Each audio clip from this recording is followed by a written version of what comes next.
Off as a fucking terrorist.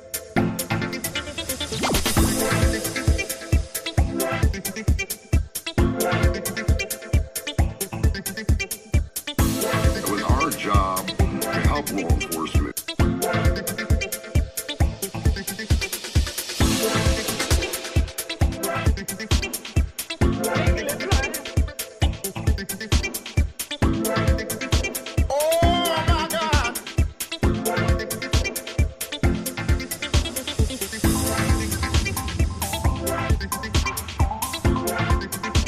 Prof is a fucking terrorist.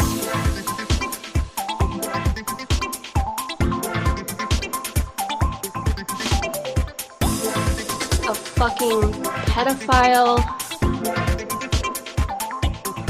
sympathizing, fucking terrorist.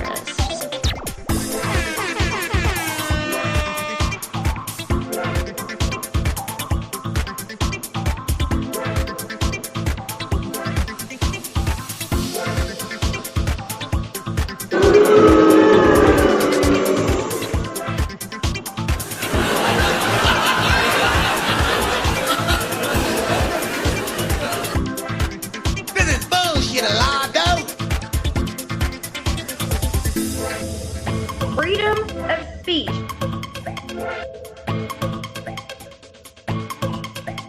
is a First Amendment right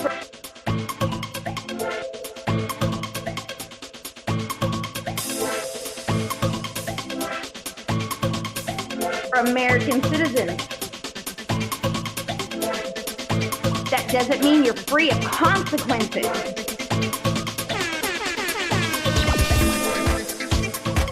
Well, obviously we have a rapist in Lincoln Park. He's climbing in your windows. He's snatching your people up, trying to rape them. So y'all need to hide your kids, hide your wife, and hide your husband because they're raping everybody out here. Bruh.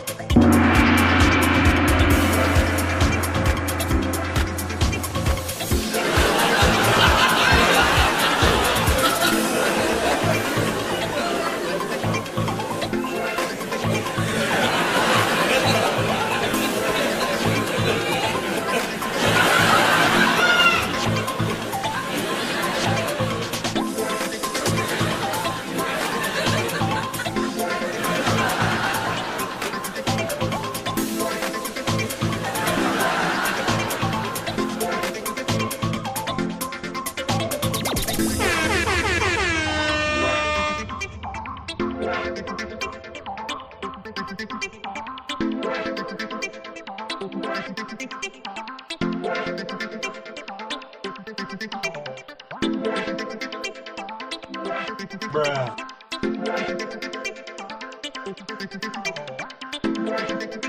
I had a disagreement because Ross started going after the families of the Delphi case, and when I started calling him out on his bullshit, he got really pissed and like blocked me 6 ways from Sunday. Let's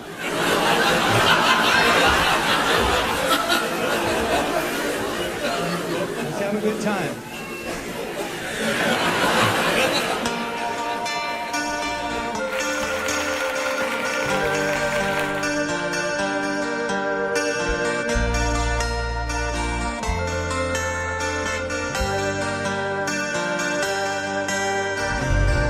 Taken for a trip on a new dimension ship.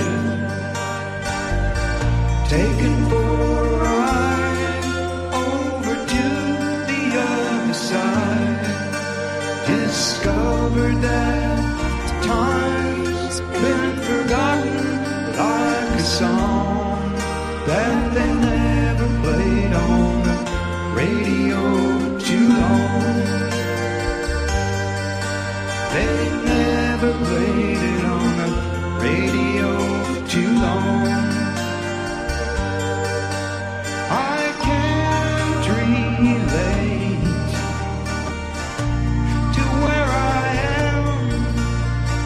People just don't give a damn. I'll find a way, make a break, figure out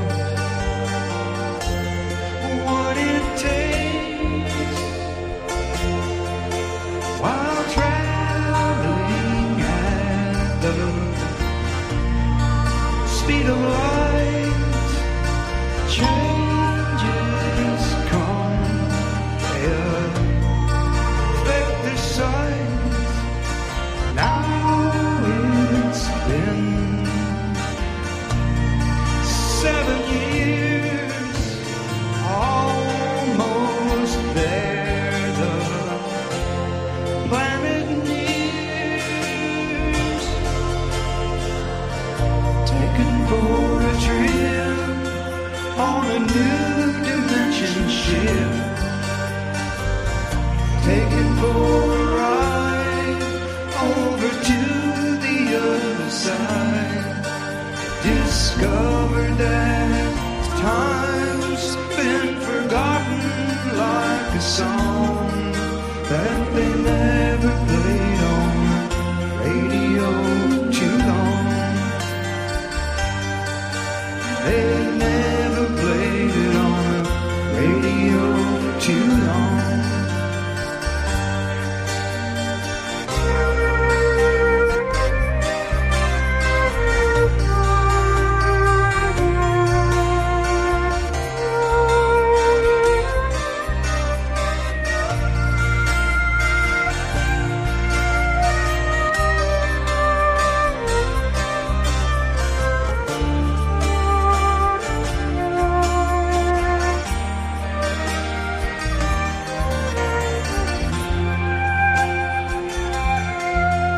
There's people that I recognize.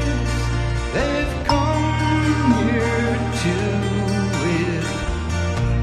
without disguise, searching for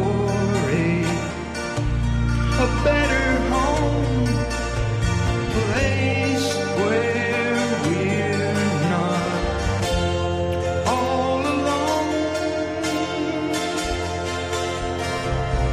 Taken for a trip on a new dimension ship, taken for a ride over to the other side. Discovered that time's been forgotten like a song that they never played on the radio too long. They never played it on the radio too long. They never played it on the radio too long. They never played it on the radio too long. Thank you very much. Mr. Doug Wright. Okay, hello, everyone. Welcome to my show tonight, to our show. This is Delphi, The Appeal of Richard Allen. Number 2, Torture at Westville. And I'm so glad to see all of you. God bless you all. I genuinely apologize for my voice and my physical exhaustion tonight, but I'm letting you know from the beginning, I had a very, very long day. And as you can see, apparently I got some sun. So I'll say it this way. The sun kicked my butt today. and we had such an exhausting and long show last night, uh, which got my voice all tore up.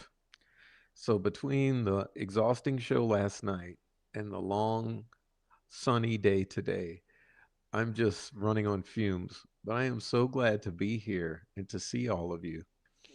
Um, it's been a great, great, great week, and and yeah, for those of you who are out there who care about me and know what I've been dealing with here, I got my car back today. So the car is back in the driveway. It's working just fine. And so I got major accomplishments done this week, and today in particular is sort of a reason to celebrate. But I'm so glad to be here, and we may be keeping on the briefer side tonight because of uh, just the general level of exhaustion. But I'm so glad to see everyone, and thank you so much for being here. And if you did miss the show last night, please go back and catch the show from yesterday. It was very good and informative. And so if you missed that, after you're done with this one, go and check out the previous live stream. Okay? I'm happy uh, to recommend that to you. And anyhow, tonight we will be getting into the central portion of the appeal, which obviously, for anyone who knows the case, you should realize that Richard Allen's unprecedented solitary confinement of 13 months at Westville, during which he underwent a profound psychological breakdown or episode of psychosis, um, was the most just unbelievable part of this entire fiasco. And so we're going to talk about that. Okay, we're going to talk about that situation. That's what we're covering tonight. And for those of you who don't know about it yet, please stick around and listen because you need to understand what happened to the citizen of Indiana, Richard and M. Allen. You need to understand that they took this guy off of the street or society, out of his home. They threw him in the dungeon in solitary confinement at Westville and essentially waterboarded him or tortured him for 13 months to try to coerce him into a plea deal. And instead, they caused him to suffer a severe psychological breakdown or period of psychosis, during which he confessed to things like killing people who don't exist, shooting the victims at Delphi who were not shot, and a whole bunch of other things, being King Michael, causing World War III, uh, fighting with God, declaring that the world would end if he fell asleep, all of these sorts of things. Well, at the same time, he happened to be led by his so-called psychologist or doctor, who I call an MK Ultra nurse, Monica Walla, and she managed, just coincidentally, she's an extreme like fangirl of Delphi, both before, during, and after this period, listening to 3 hours a day uh, of Delphi content from the likes of Gray Hughes, Rick Snay, and Sleuth or Douche Intuition, as I like to call him. So, with all of this context, it's actually completely unbelievable that the judge allowed the statements he made during this period at Westville, during this period of psychosis, in as evidence in this trial. And it's really the centerpiece of the appeal. And it's kind of fitting that Lehman and Uliana, his appellate attorneys, put this in the center of the appellate brief.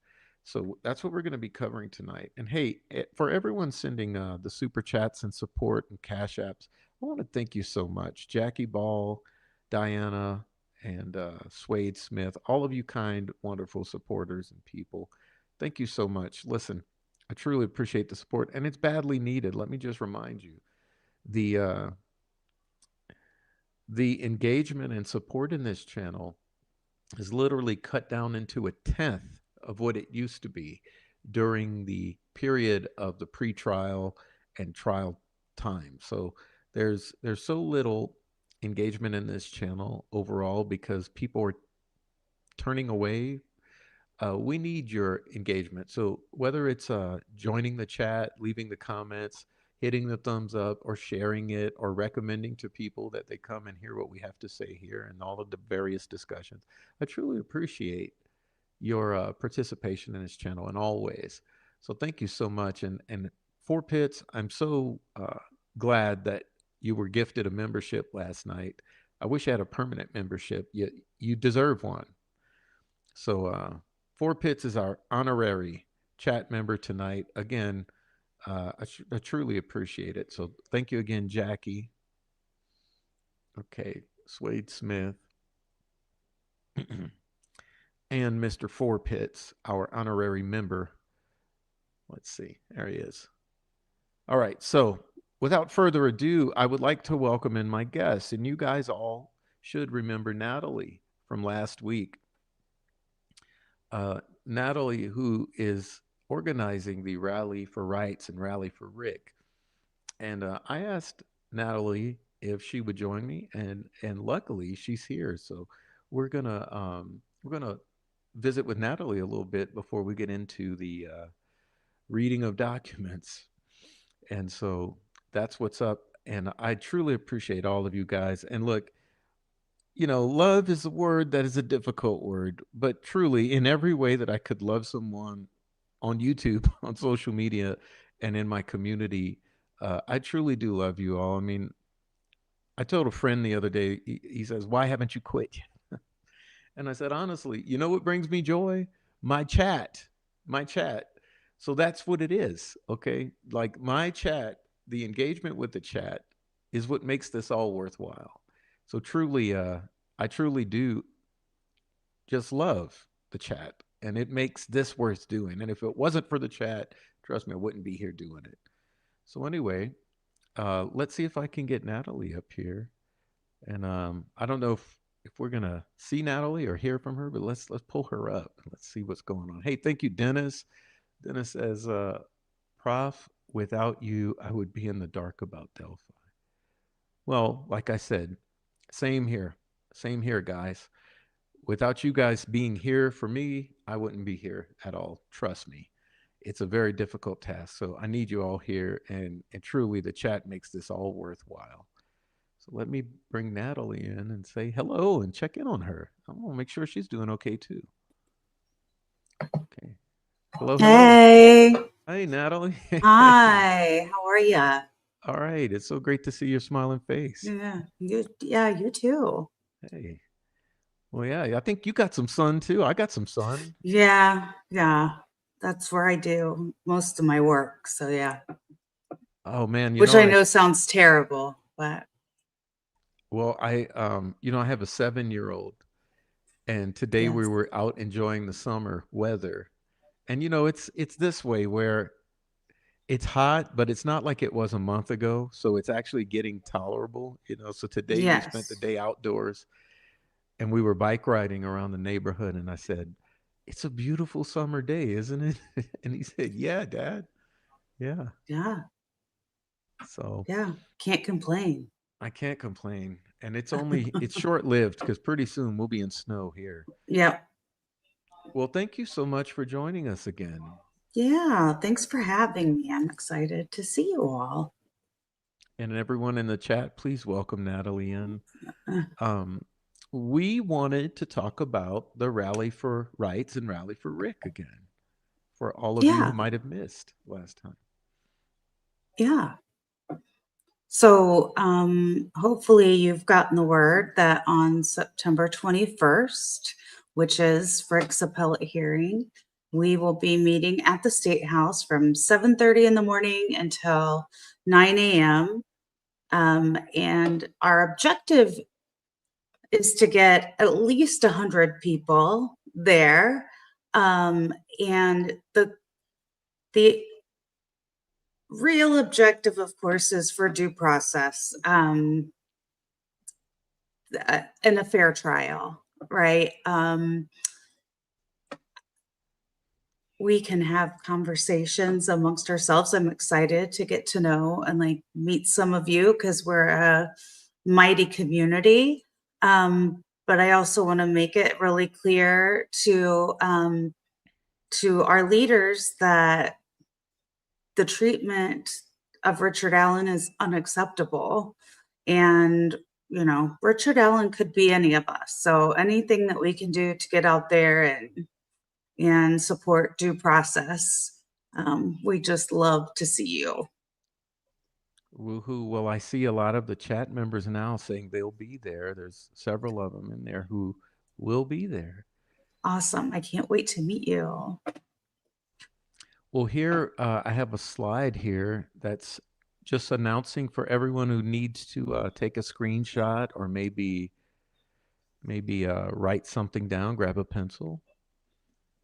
Again, this is September 21st of this year at 7:30 to 8:30 a.m. And Natalie, my glasses are I sat on my other pair that are current prescription. So this is my previous prescription. So I can't necessarily see the best. And I realized last time we talked about this, I said the steakhouse. Oh, well, hey. Yeah, Steakhouse. As I was looking at the slide through my bad glasses, I thought I was reading steakhouse. And I'm thinking, where is Indiana Steakhouse? And listening. And why is she having it there? Yeah, who's going to come to the steakhouse to notice that there are supporters out there? I do both. Yeah, but okay, Indiana State House. Yes. And here at the top, is her Gmail if you want to message Natalie and Stephanie. Yeah. And she said here her objective is to get at least 100 supporters at the rally. So bring a friend.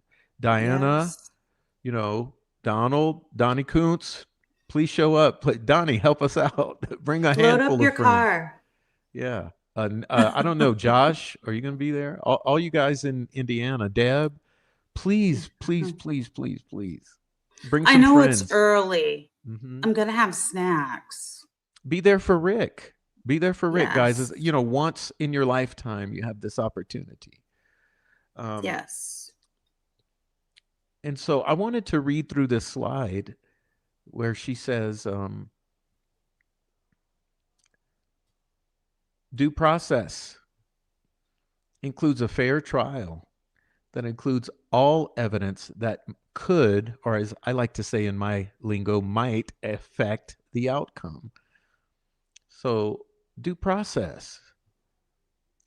Furthermore, as I was mentioning in the introduction, no one presumed innocent should ever be housed in a maximum security prison, let alone solitary confinement for 13 months.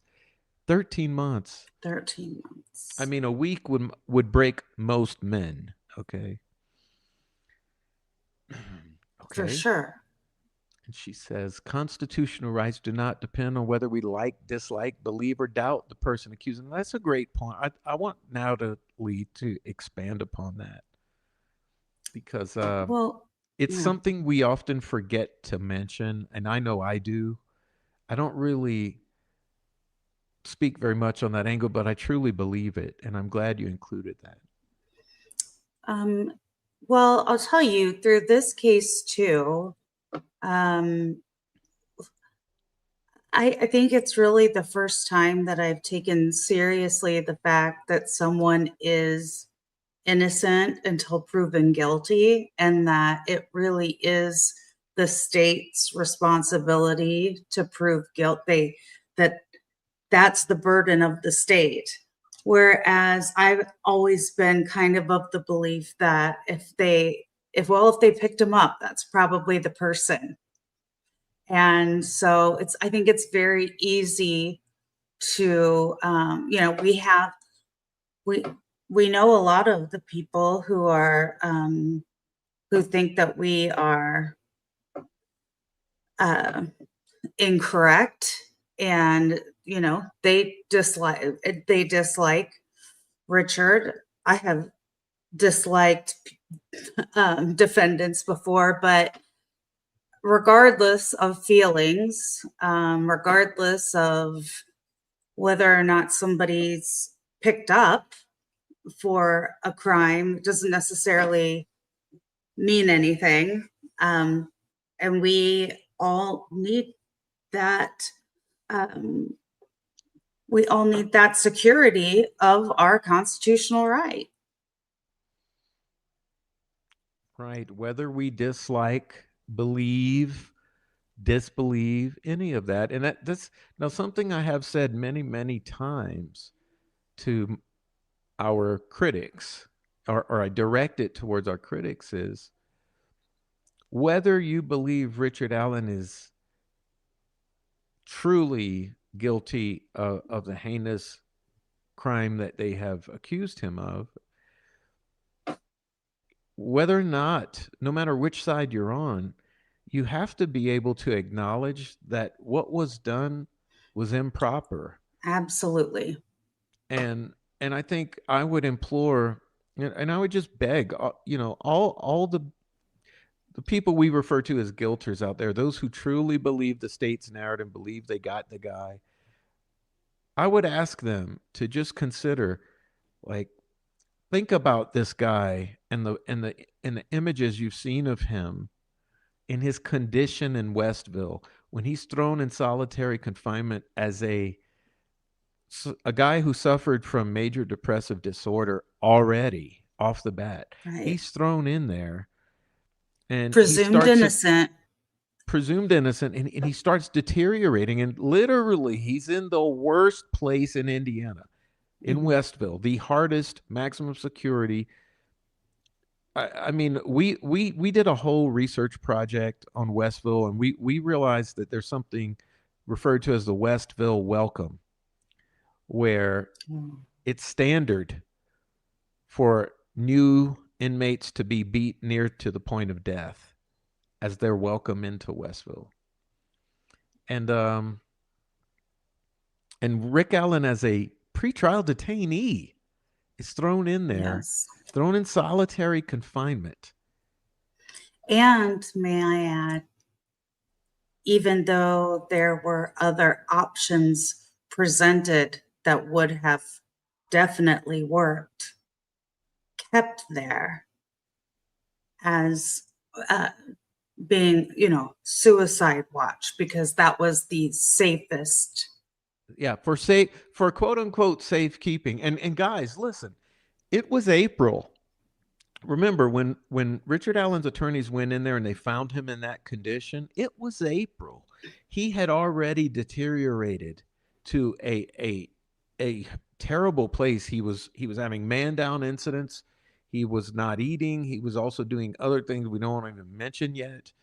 But it was a horrible situation, and they could have, even if they let him deteriorate to that point, they could have in April made the decision that, oh my, we have to do something now, and they could have placed him in medical facility. They refused to do any of that and blatantly did all of this and continued it up until the next year, which ended up being twice as long. For him to deteriorate took this certain period of time, and then they left him there another period of time equally as long. Yes. It's really terrible. And I think that even people who believe that he was involved in this should be able to recognize that that was not correct. It was improper, and it should not happen to anyone. It should not, because what if he had been found innocent? Okay, first time around. If he had been found not guilty, then you have a guy who you did all of that to, who now has to go back to his normal life and is potentially going to sue the pants off of the state of Indiana. And look at how this looks for the state of Indiana, that you allowed this. Just absolutely unacceptable in our modern society. And I had a lot of friends in Europe, and I'm not saying everything in Europe is better, but they would never allow anything near close to this in the way that they treat the confined. So I think our country here, the United States of America, we have to have a long, hard look at how we treat prisoners, how our prisons operate, how they're built, how they function, and that's for the prisoners, much less the pretrial detainees, of whom half of them all are, you know, because half of the time you got all these people awaiting trial. So what are you going to do with pretrial detainees in the United States of America in 2026? I'm sorry. Yeah, 2026. Yeah, well, I just read too, I think it was, is it Cure, Indiana, that there was just something passed where we're going to be sending more people to IDOC. Now, that, of course, doesn't mean that's the Department of Corrections, but that doesn't mean necessarily solitary confinement. But because of overcrowding in the county jails, people are going to be sent pre-trial through IDOC. So that's unfortunate.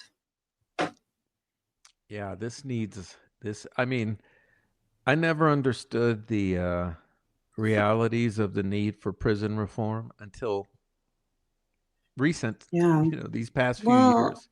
and I think that unless you do a little bit of a deep dive, like before this, I was into kind of into some of the prison documentaries and things. And up until that time, I was very naive as to what the prison system really is like. And I think that probably there's a lot of people in Indiana that are very naive about what solitary confinement is and what that meant. Still to this, truly.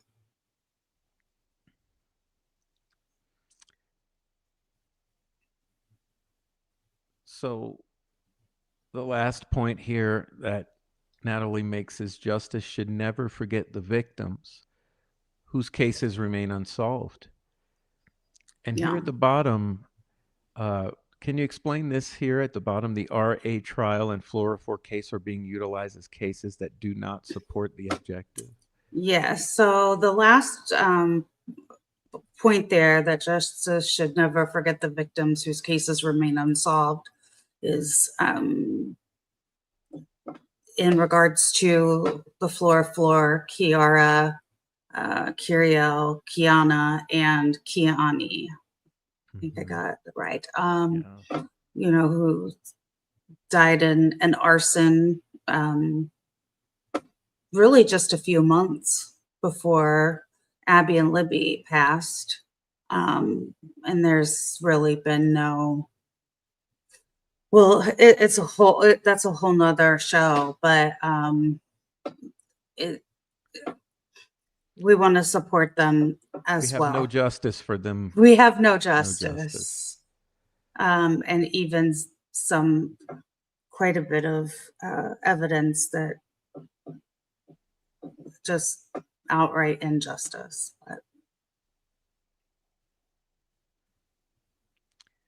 And because they're both in Carroll County, my sister and I went back and forth about including both cases, but part of the reason that I didn't pay a lot of attention, well, the biggest reason to the Delphi case is because I was so aggravated they hadn't done anything with the Flora case in Right. Carroll County. I remember discussing it with you ladies that Mhm. you were initially you were more occupied with your concerns with the Flora case.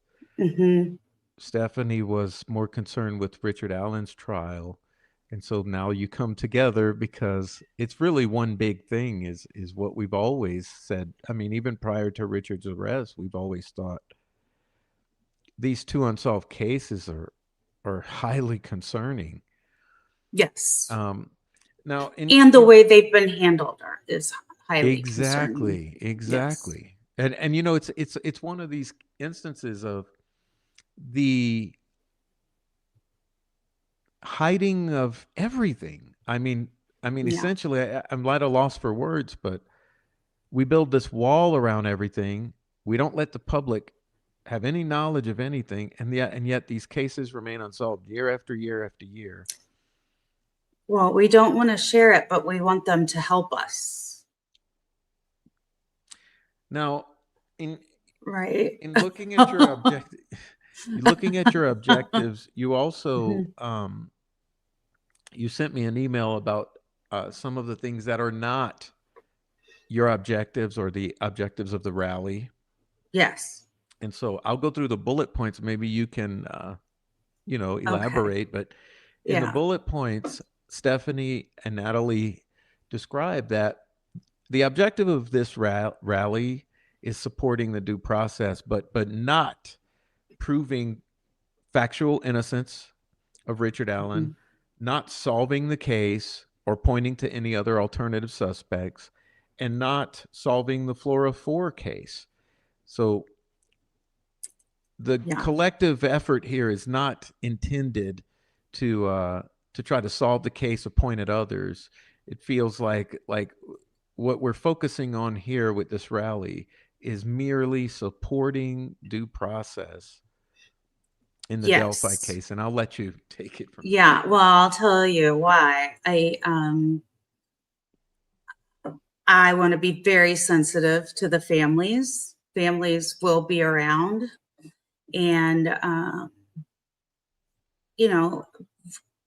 from their perspective, they believe in the conviction, and from a parent perspective, I could see how that would be. And so I just want to be very sensitive to people, and also if we're not naming names, then we don't have conflict. It's really a safety and security thing. So just in terms of being respectful to all the parties involved, and to just create a peaceful environment.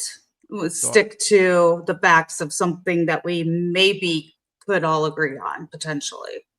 So now I totally understand what you're saying is that the message to everyone, whether it be family members, guilters, prosecutors, media, people on this side and in this chat, in this very chat, the message to everyone, universal message is due process rights.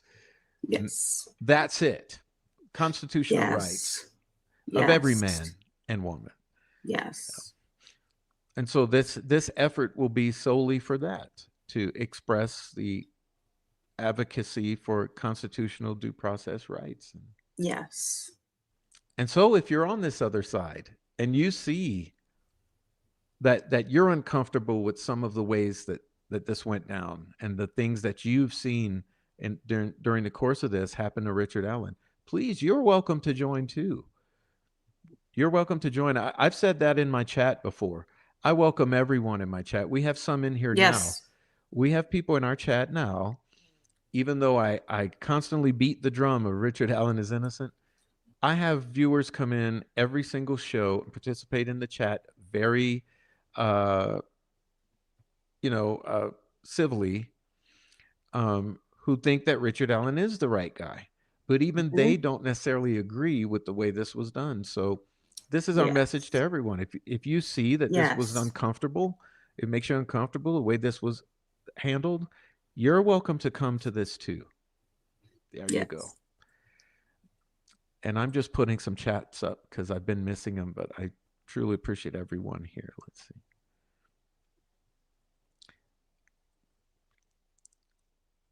So if you guys have any particular questions for Natalie while she's here, I'm always here. She's rarely here.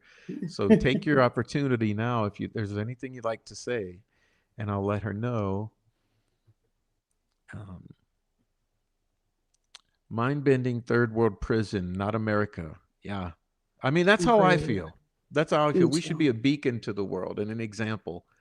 But no, this is... Not this time.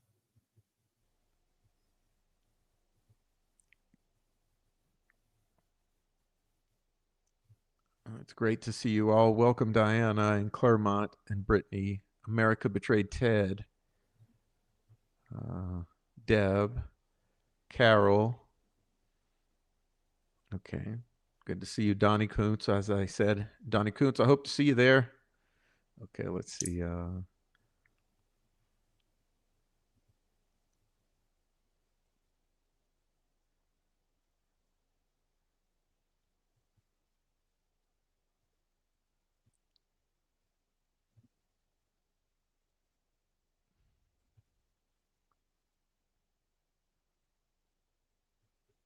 Hello, who's your daddy?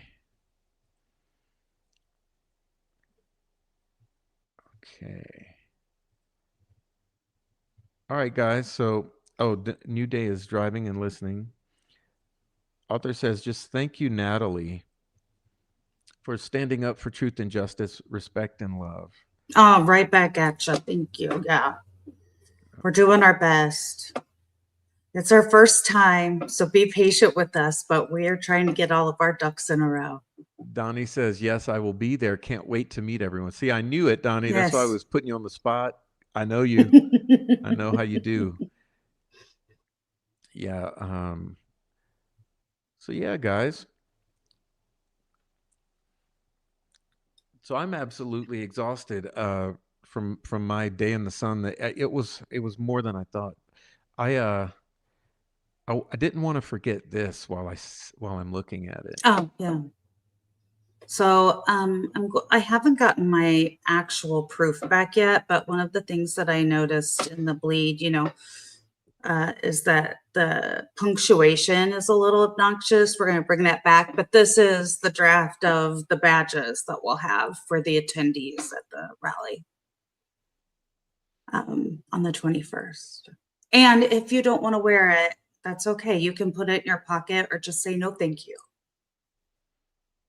Because I know that there are people that are concerned. Yeah.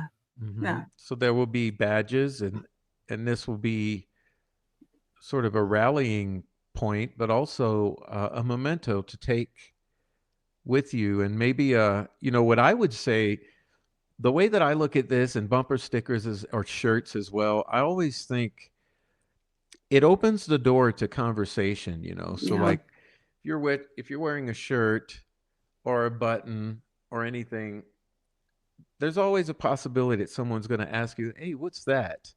Which opens the door for you to educate and discuss with others who might not know. So I think this is wonderful. When it's over, I'm going to put a magnet on the back of mine to put on my fridge. Then when people come over, brings it up. Yeah. Let's sit and have some coffee and talk about this. Badge me up. Free Rick Allen, says Swede. Oh, you will be there too with artists? Well, that's great, New Day. Awesome. I'm so happy that you guys will make it. I hope Peggy O makes it. And as I mentioned to you before, Natalie, many of my viewers, they are residents of Indiana. So I'm just begging you guys. I'm reaching out now and I'm just going to put it all on the line and say to you guys, please, please. Let's see.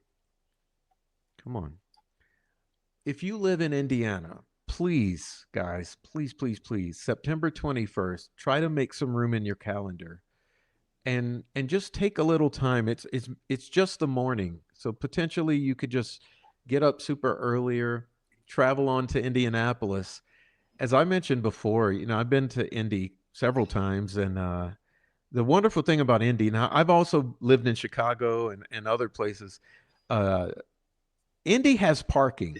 Okay, so don't worry. If you end up in Indianapolis, if you're going to the State House, you're going to have parking. So if you can just manage to get up and get there, you'll easily find parking and you can, take a few hours of your morning and you can be out of there. And it would really mean so much to have a large presence. Because, ideally, I would say what I would want as someone who cares about this, I would want to have a visible presence so that it's apparent to onlookers that people care about this. Yes. And make them look into it, because still so many people, even in Indiana, don't know the details. Diana says that's super thoughtful. Oh, Thank you, Natalie. thanks. Yeah. And Ted says, how did Natalie learn of the case and the injustice against Richard Allen? So, actually, just being in Indiana, I have people I'm close to that would just kind of give me random bits. But again, like I said, I was sort of frustrated that all the focus was on that, and I didn't feel like there was any on the arson. But then in January, I caught a random podcast, and Bob Mata was actually a guest. And I was like, well, this defense attorney is kind of interesting. So then I listened to his podcast, and then I listened to Lawyer Lee, and then I started branching out and branching out and branching out, and read all of the transcripts, just like you all, and just didn't feel right about sometimes literally, I when I couldn't sleep, I think about that poor guy. I tell you what, it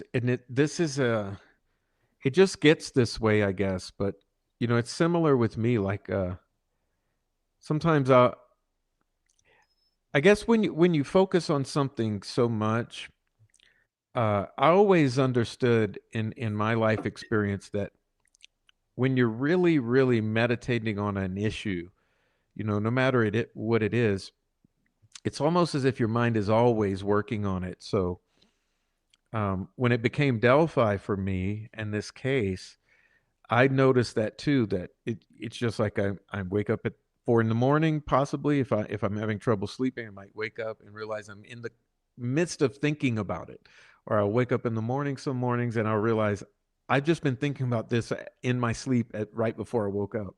So the mind is always turning around it. And this Jackie has a question that I think you probably would love to answer. She says, Yeah. is she expecting any kind of pushback? Okay. And how are they prepared to handle that? I'm just concerned about safety for everyone. Me too. That's my very first concern. Actually, I'm working with a former law enforcement officer. So not this coming week, but the following week, on when I do my videos on my little platform of R for R dash S21. We're actually going to go over tactics of if you are approached, so that we stay safe. And also, I've been working with the State House since the get-go on this, and there's going to be plenty of security around that day. They are anticipating appropriately, but we'll also learn the skills of what we need to do to keep ourselves safe. That's a great point. That's a great point there. And I'm trying to grab your, I'm going to put in the chat Natalie and Stephanie's channel now. So those of you who are not yet subscribed to Natalie and Stephanie, here it is in the chat. And please go over there now. Feel free to go right now and go subscribe there for the updates and additional information. And then you can come back, because we're just going to be talking with the chat for 5 more minutes. So go ahead and leave out, hit the link, go subscribe there, hit subscribe, and then come on back. And I apologize that I'm behind. My video for this week took a lot longer. There's a lot of details to include, Prof, on the solitary confinement. Yeah. When you think about all the perspectives about where Richard Allen's coming from in terms of the environment, and then the way that McClelland responds, and the sheriff's response, and the judge responds, and then in terms of psychosis, the different points of view, there's a lot of details and thoughts in order to come up with your inference of the confessions. It's so much. It's so much.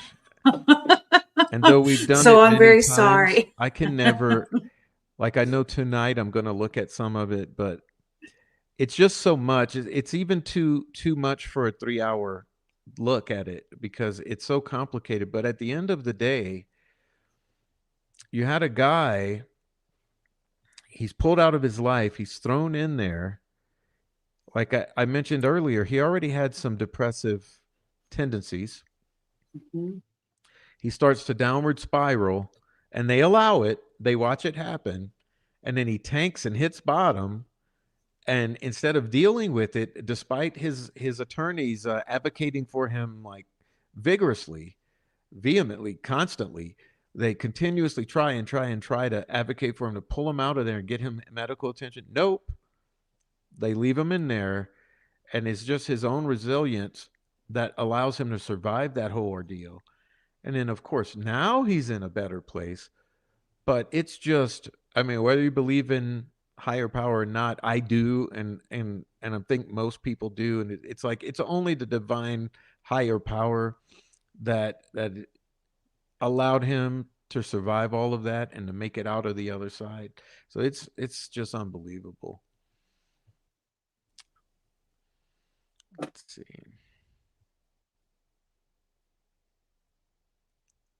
You guys went sub. Thank you so much. Thank you so much. Go over there and sub, and you get all the updates, and you get to meet Stephanie. Yeah, All right. right. Answer. Let's see. All right. We do not wait. We the people. You see, these glasses are not the best, but we the people do not agree with what happened to Rick. That's my point. That's our point. Yeah. Yep. And hello, Maria. Hello, Maria. This is Natalie. She's from the Rally for Rights, Rally for Rick. And I put the link there in the chat, and you can go over there and see her there. And we are just discussing the September 21st rally that's planned at the State House. So you can back it up a bit and go catch up on what you've missed. And Pertinent is saying that we have 3 weeks, 2 days, 11 hours. 3 weeks is just around the corner, actually. You guys know how time flies. Yes. I'm feeling the pressure. Yeah, I mean, I just recognize that time flies so fast. It's going to be here before you know it. Yeah. And then it's the time is not going to fly because then we have to wait. We'll be waiting. Yeah. Yes. Thank you for sharing, Prof. What am I looking in the mirror here? Pitt. For Pitt. Okay. Thank you. I want to thank all of you for your support so much. And even if you can't make it, please pass it along to somebody you think maybe can. Okay. Please do pass the info along. You have a flyer on your community page, I believe, where you've put a flyer that Yes. people can share. So if you go over to that link that I've placed in the chat to her channel, I'll place it again. You can go over there and you'll find a flyer. And guys, you can download that flyer or take a screenshot and share it around with friends and family of yours. Yes. And, that please. flyer is like, it covers all bases. So it's really wonderful. So share the flyer too.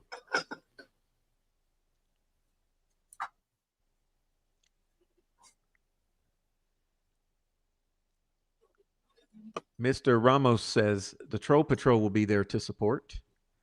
And American Night Mom says listening while traveling home from the game. All right. Well, Natalie, does that about do it? Or you that would about like to does add? it for That now. about does it. Okay, Yeah, so that everyone, about does it for please now. thank Natalie. Please Oh, thank Natalie. thank for visiting. you. And it's so Thank good to see you. Natalie. And everyone's going to go over to her channel, okay, and get the updates and download the flyer or screenshot it and share with your people that you care about. And if you're coming to that rally, if you're going, bring people with you. Don't just show up alone, okay? All right. Well, thanks, Yes. Natalie. Hey, thank you. Really Thank you, nice all to of you. visit, and Yes, you hopefully we'll too. see you soon. Okay, bye-bye. Yes, of course. Bye-bye. All right, good night. All right, so Natalie's gone. Hey, it's your birthday. Well, happy birthday. Happy birthday, Mom. Good to see everyone, and good for you. Good to see you all have a moment with Natalie. So I'm so glad she was able to stop in. I know she has a busy night. Um, but thanks for going sub to her channel. Like I said, get the flyer off the community page over there. And I'm gonna put it on mine. I've neglected to do that. My bad. I'll get the flyer and put on my community page too. So those of you on the replay, you'll see the flyer. And in the description of this particular live stream, you're also going to see the link to her channel. So if you're watching a replay, go get the damn subscription over there at her channel. The flyer's on her community page over there, but I'll put it on my community page tomorrow or tonight. Who knows? I'm so exhausted that I may forget to hit in the live stream. You might see me get up and go to bed by the time I'm done. But yeah. Well, happy birthday. Okay. So I truly appreciate Natalie coming by, because I think it's important for us all to make a showing, and Natalie's organizing that. So you all need to know her, so that when you get there, you can all be one big happy family. Okay. All right.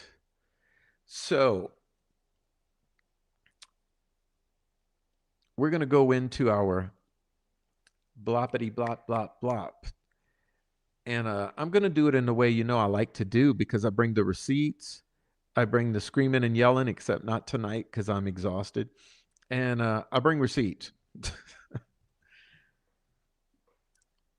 So I wanted to remind you, wonderful people, of Robert Baston.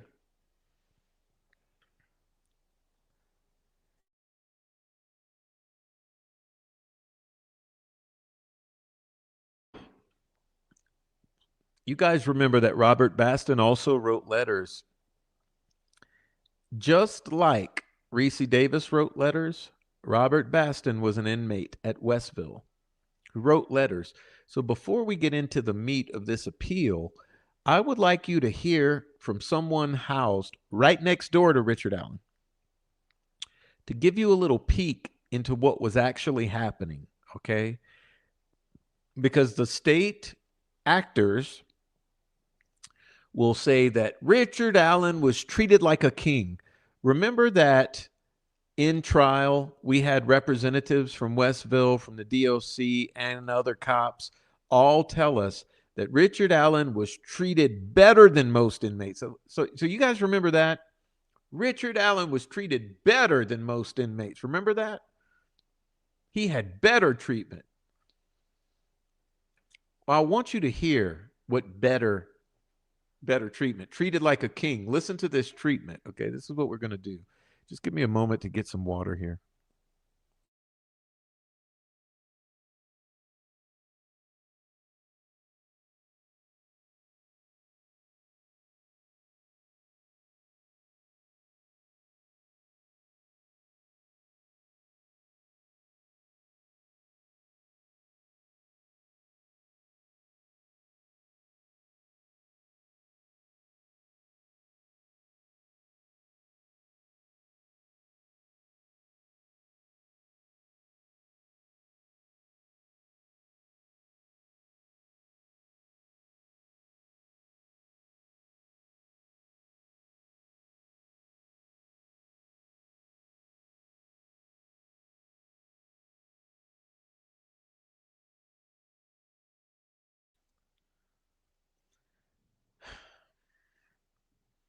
Yeah, before we get in this, I'm pretty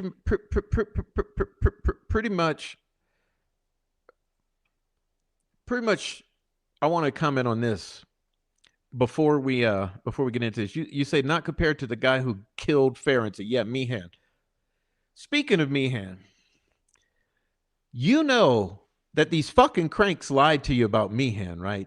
I just want you guys to know that the controlled opposition made it a point to protect and lie to you about Shane Meehan.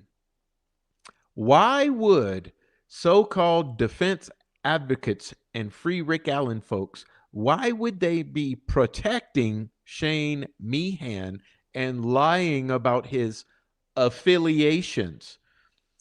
Okay? Shane Meehan's affiliations, his Odinist, Sons of Odin, white supremacists, gang banging, Nordic or Norse pagan affiliations. Why would they lie about Shane Meehan and distance Shane Meehan from these so-called Norse pagan Odinist Sons of Odin bikers?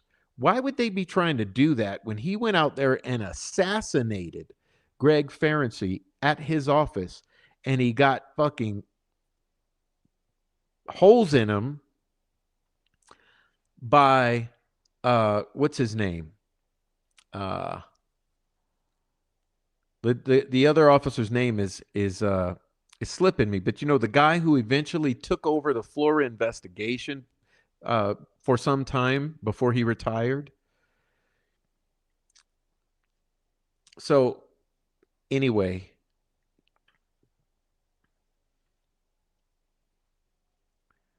the Cranks, yes, they all have affiliations with Nick, Knack, Patty, and Whack. That's why they're called plants, right? Hold on, I'm coming. I take time sometimes.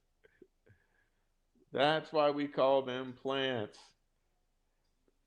And you know, they mock the fact that we call them plants. There's a reason they mock when we call them plants. Do you know what that reason is? Okay. Do you know what the reason they mock is? Well, let me explain. Let me explain a little bit.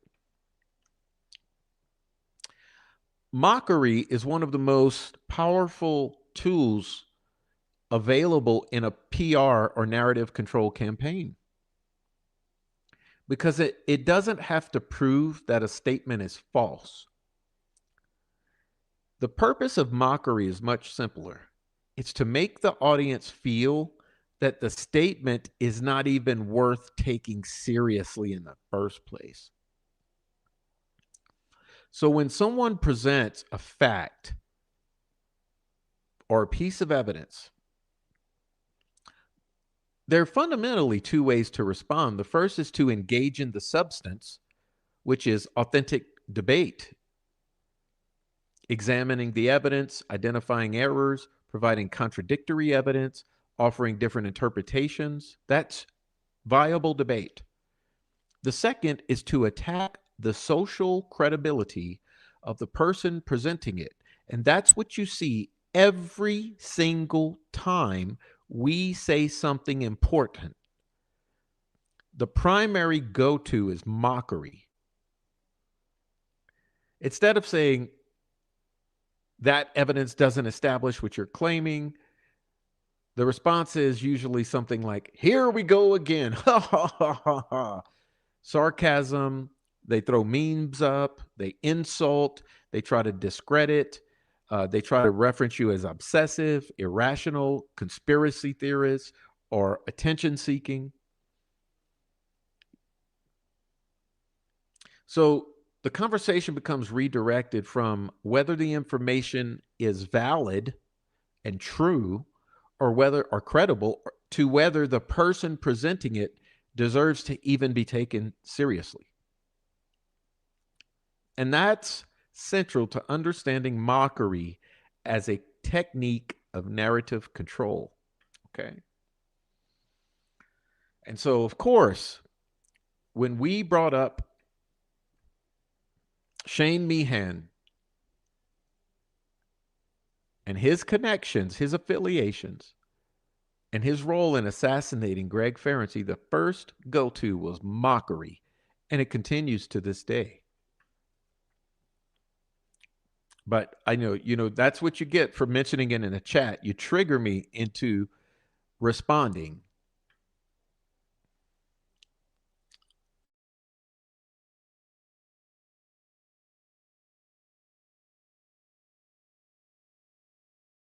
But back to the subject at hand, okay? Robert Baston.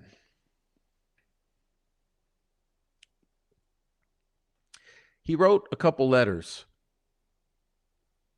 because he felt so appalled by what happened to Richard Allen in the early days. Okay. So he said, I'm an inmate at Westville Correctional Facility in the same unit that Richard Allen is being housed in, awaiting trial. Richard Allen is being abused and mistreated along with other inmates in Westville Control Unit, restrictive housing.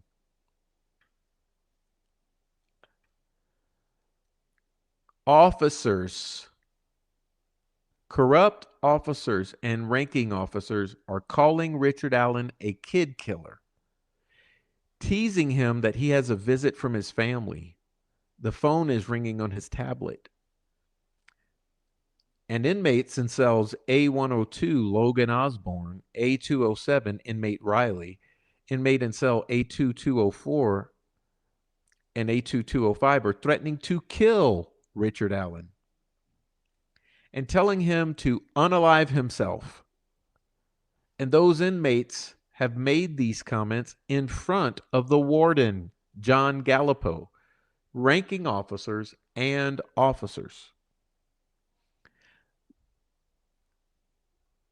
The staff has recorded on camera these inmates making these threats and suggestions that he kill himself.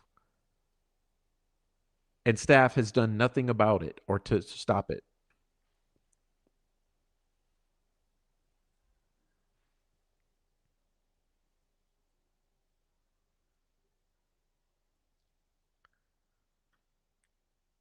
In another letter, he says, I used to be in a cell just above defendant Richard Allen.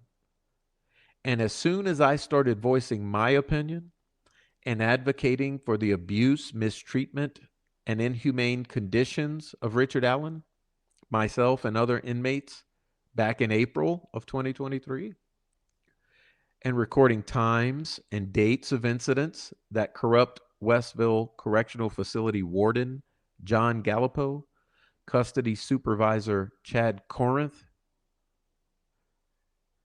Westville Restrictive Housing Unit Captain Gary Lewis, and manager Mrs. Tracy Cornett retaliated on me approximately on April 29th, 2023. This is the very period during Richard Allen having his extreme episode of psychosis.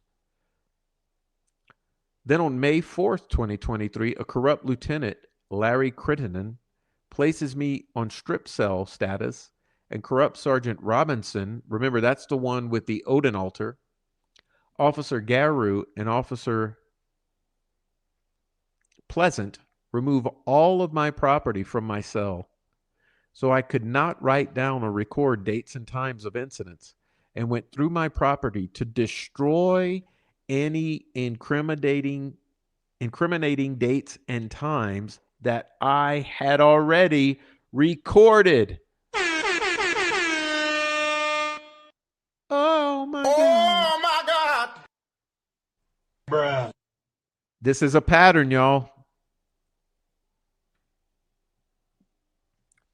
The next morning, May 5th of 2023, at approximately 7 a.m., I was placed in full trip gear restraints with handcuffs, black box, belly chain, and leg shackles on security camera, just like Richard Allen was. And corrupt Sergeant Brandon Williams and officers removed me from the holding cell to escort me back to my assigned cell. And Sergeant Brandon Williams orders one of his corrupt officers to run my mattress and bedding through the urine on the floor of the cell, since I was left in a cell overnight with no running water or toilet.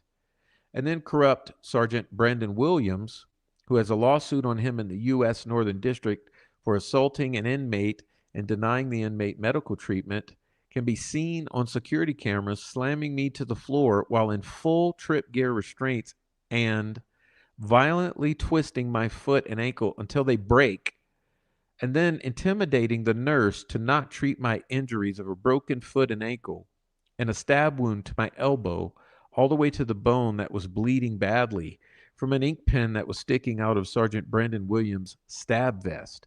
And I was taken back to my assigned cell, B6202. Then at approximately 10:45 a.m., corrupt Sergeant Brandon Williams returns to my cell with no verbal command to come to cell door and no video camera recording. Sergeant Williams opens the handcuff port door in my cell and sprays me with OC pepper spray while I was laying on the bed suffering from my injuries that I received earlier that morning.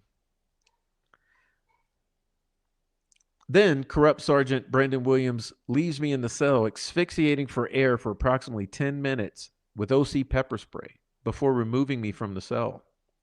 Sergeant Brandon Williams, former officer and now Sergeant Motts, Officer Clemens, and an unknown officer take me out of view of security cameras in the hallway, and Officer Quentin Davis tells Sergeant Brandon Williams to hold me up while Officer Quentin Davis violently punches me in the ribs and stomach, breaking my ribs.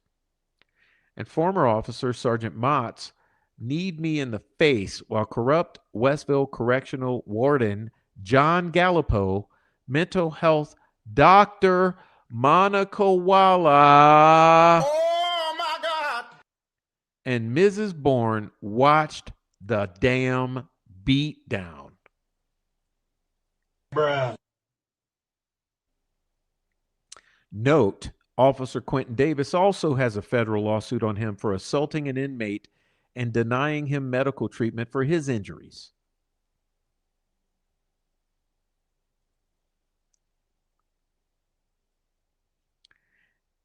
In May of 2023, right after the excessive use of force assault with bodily injury, Attorney Brad Rozzi, attorney for Richard Allen, requested an interview with me concerning the poor treatment of Richard Allen and other inmates at Westville Restrictive Housing Unit and the inhumane and human and civil rights violations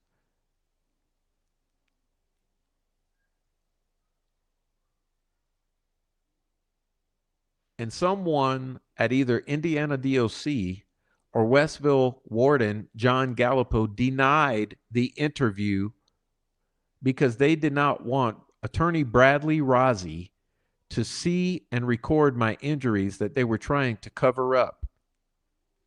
I remained in a cell for over a month suffering from my injuries before I received medical treatment.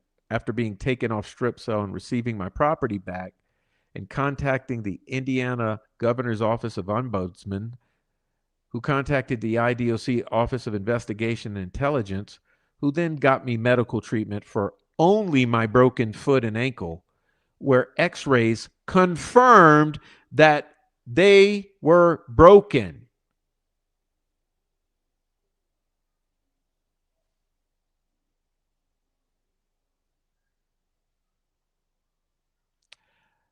Note, while being interviewed by attorney Brad Rozzi on August 4th of 23, a corrupt Sergeant Dahlia went to my cell and took all incriminating notes and times of incidents that I had recorded.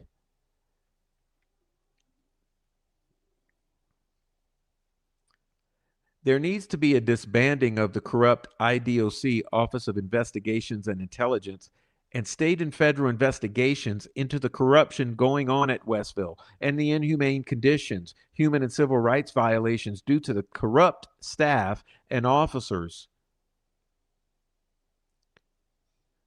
And there's shortages going on in all IDOC facilities that create unsafe and dangerous prison conditions. As a matter of fact, on November 8, 2023, an inmate at Westville was murdered. Approximately in June 2023, an inmate died of starvation in Westville. Inmates have died of suicide in Westville and IDOC facilities due to the corruption.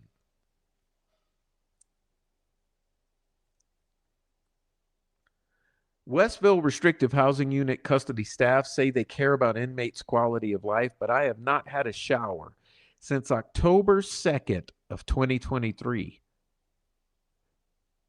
And there's other inmates who have not showered longer than me. So October 2nd, and look, this letter is written on November 23rd. Almost 2 months, no shower.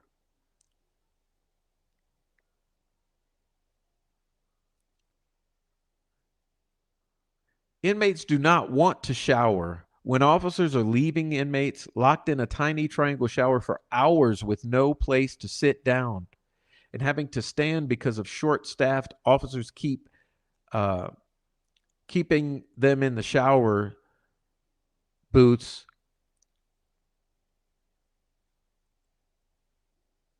The corrupt Westville warden, John Gallipo, does not allow the Christian Amish church group called Christmas Behind Bars to pass out Christmas snacks to inmates because Warden Gallipo's the leader here of a pagan white nationalist group called Odin.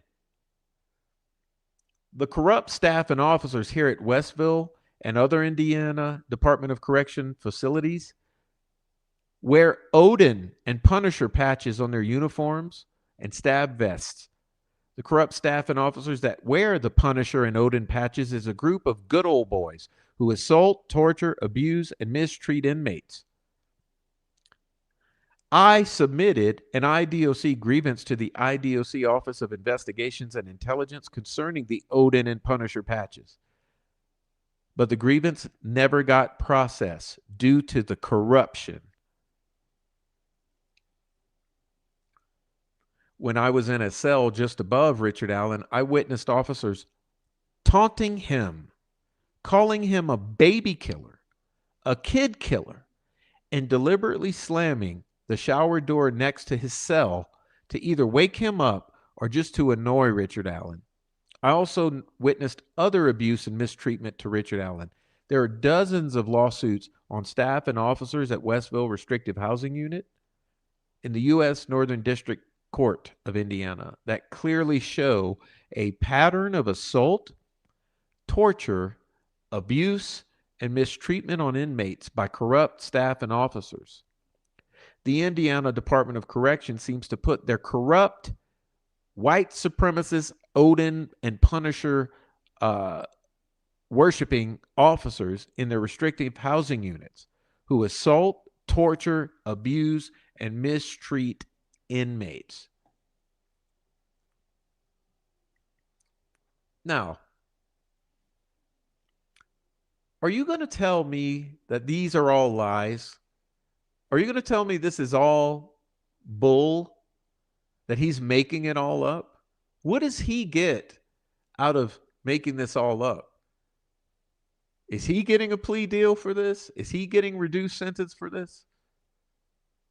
He's putting himself at risk of this. But clearly, that's how concerned he was about what he saw was going on. And remember, they did this to him because he snitched on what was happening to Richard Allen, which brings us back to the point of tonight's show, the torture and abuse of Richard Allen at Westville Correctional Facility. And remember, as we've said and Natalie was saying earlier, Richard Allen was a pretrial detainee, not convicted. He was innocent until proven guilty.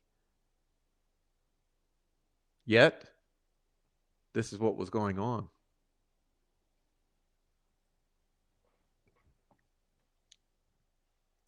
So Section 2 of the appeal, solitary confinement,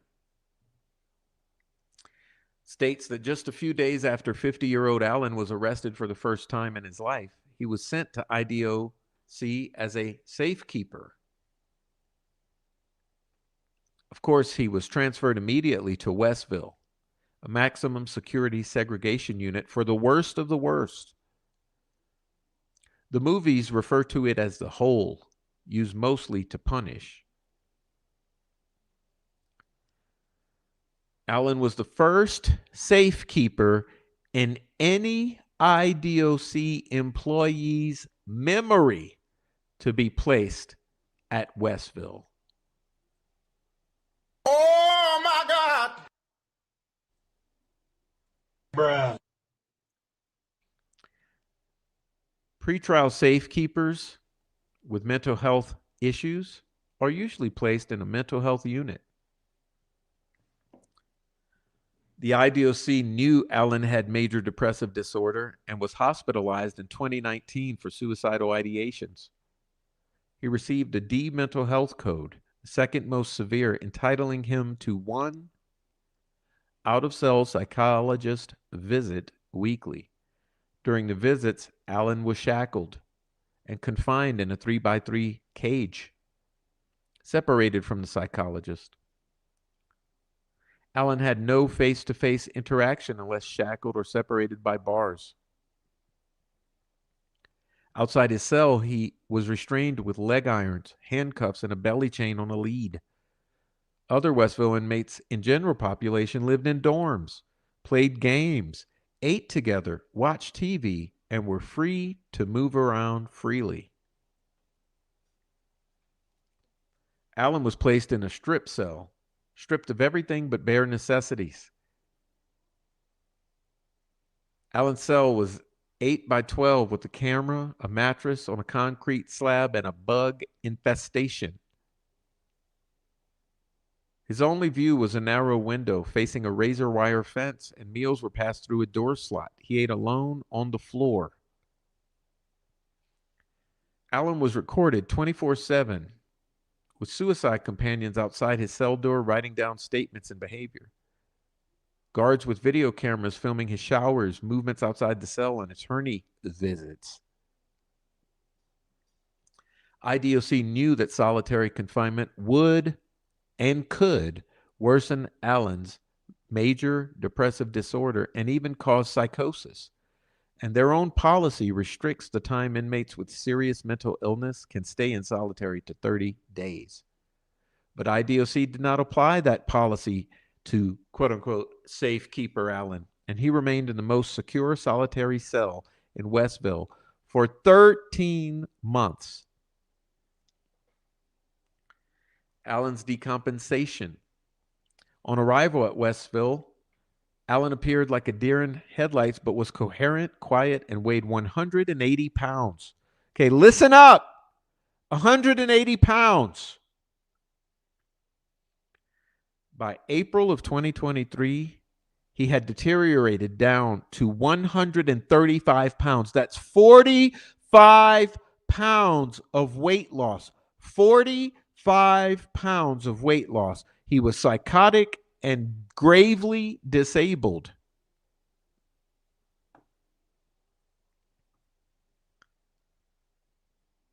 Early in custody, Allen maintained innocence and believed that solitary confinement was meant to tear him down.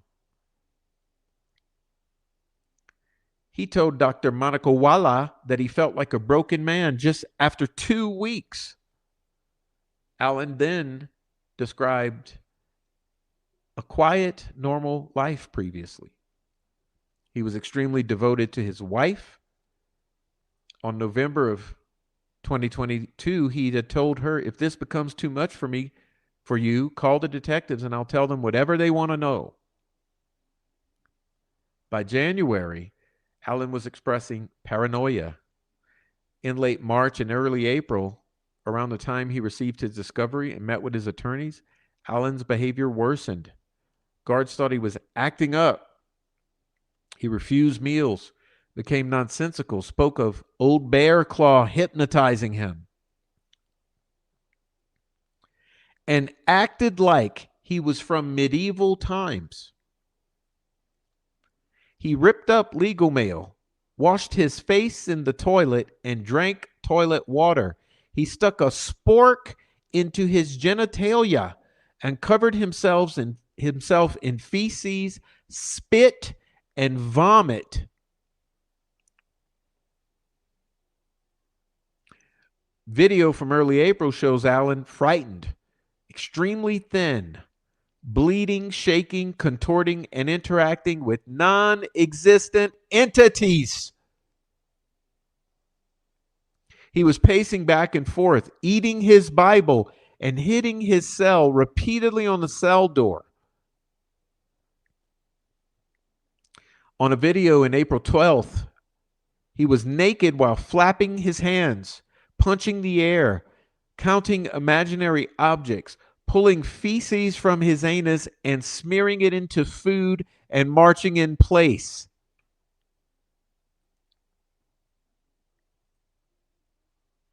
By April 13th, his health had become dire. IDOC psychiatrist Dr. Martin saw him naked, covered in feces with brown fluid emanating from his mouth, and eating it. Dr. Martin found him very psychotic, hallucinating, and incompetent to consent to receive treatment. On April 14th, IDOC ordered involuntary medication and found him gravely disabled, a working diagnosis of major depressive disorder with psychosis. He had lost an abnormal amount of weight and was not sleeping. The Haldol he was involuntarily administered produced minimal improvement. He continued to speak in loose associations about things like nuclear war, poisoning, dying, losing reality. Listen to this: cryogenic eyeballs.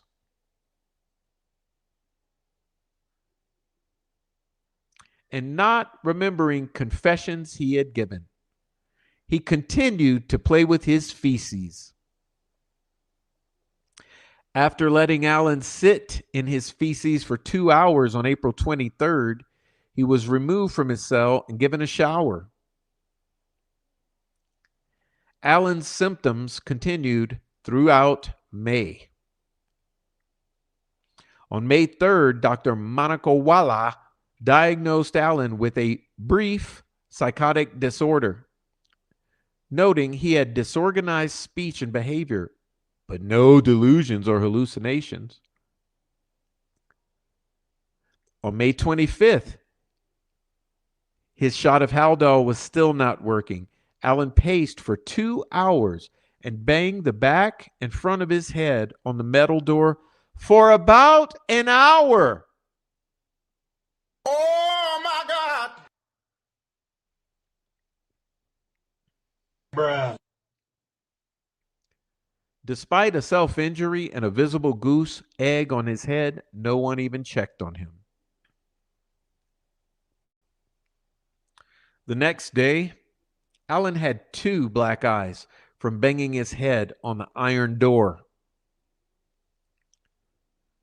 And on June 5th, IDOC administered another 30-day dose of involuntary emergent Haldol injection. And then another injection for 30 days on June 16th. He was being over-medicated. Naturally, by June 20th, 2023, Alan was catatonic and extremely skinny. Guards carried him to the infirmary, strapped in a chair. After his visit, he remained vacant while staff wiped drool from his mouth. The same day, Dr. Martin claimed Alan was coherent, oriented, not psychotic, and had been free of psychosis for 7 weeks. Returning to baseline on May 2nd, well, why the fuck did they involuntarily medicate him with a 30-day dose on June 5th and June 20th? You see where this ain't adding up?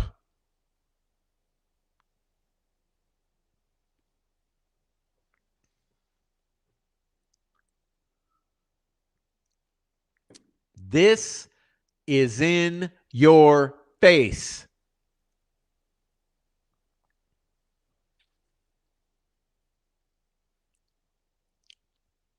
Alan's confessions. Alan confessed to his family over the phone on April 3rd, period, he was having psychosis. May 10th, period, he was having psychosis. May 17th, period, he was having psychosis. June 5th, period, he was having psychosis, and a day on which he was administered a 30-day involuntary emergent Haldol injection. and June 11th, which is between June 5th and 20th. Both days he's administered emergent Haldol injections.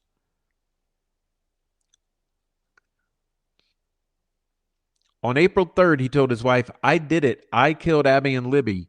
Later saying, "I think I did. Maybe I did. I think I did." On May 17th, which is right in the middle of this period, Allen insisted to his mother he killed the girls. The next day, May 18th, he banged his head against the cell door to the point that he had a gash. On June 5th and June 11th, days under which he was under a mega dose of Haldol, Allen told his wife he did it, but he has lost his mind. He's probably going to unalive himself, and he feels like he's already in hell and does not understand what is happening. Of course, from April to June, guards repeatedly heard Allen confess, "I killed Libby and Abby," amidst all this bizarre behavior. Keep in mind, his statements occurred while he smeared feces, rolled in it, ate it, drank toilet water, shouted at his shadows, sang, masturbated, paced, saluted, and asked nonsensical questions while hitting his head and asking if he was dead.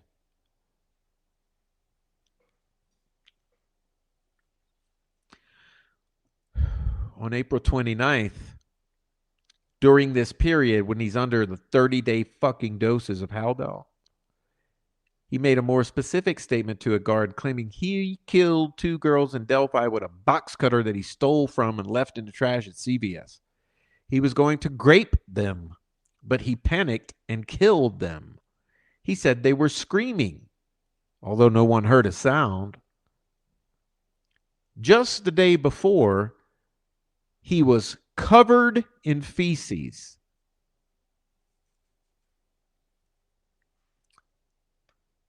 Dr. Walla. On April 5th, Allen's emotions shifted rapidly. He questioned whether he was God. The same day, he slipped a sheet under the door, wanting to confess to the warden. Later, Allen allegedly told Dr. Walla, "I killed Abby and Libby. I'm sorry." He had intense eye contact, bizarre smiling, and circumstantial thought. Although he would go off on a tangent and sometime never return to the original topic, Dr. Walla claimed his confession was concise. This is bullshit, Alado.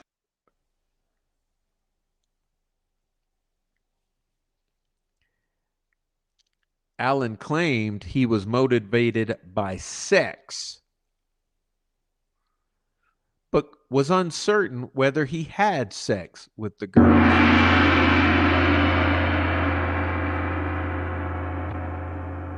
Allen also confessed to molesting his sister and daughter, claims contradicted by them. He also confessed to killing 2 individuals who don't even exist. 2 days later, he asked Dr. Walla if he had confessed. On May 2nd, Allen was very tangential, repeating himself and jumping between topics. He said, "I killed Abby and Libby. I will kill everyone. I will wipe out the whole world after I die." He mentioned World War III. He was confusing nightmares and reality, thought he must have schizophrenia, and was randomly saying methamphetamine. Oh my God. Bruh. And he was telling people, including Dr. Monica Walla, that he loved them.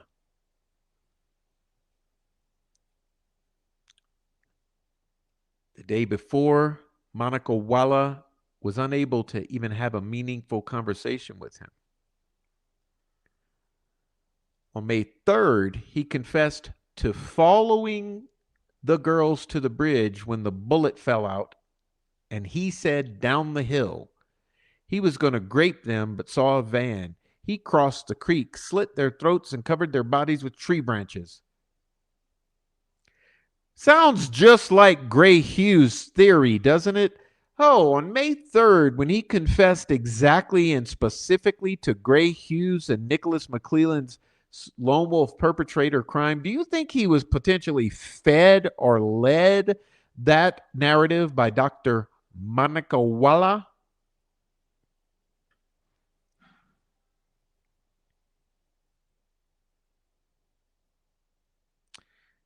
He also said he feared missing Easter, thought his interactions with Dr. Walla were fake, and was paranoid about his safety. After entering a summary into Allen's record, of course, Dr. Monica Walla destroyed her notes. Oh my God! This This is bullshit, Lado. It was our job to to help law enforcement. Freedom of speech. I'm legally blind.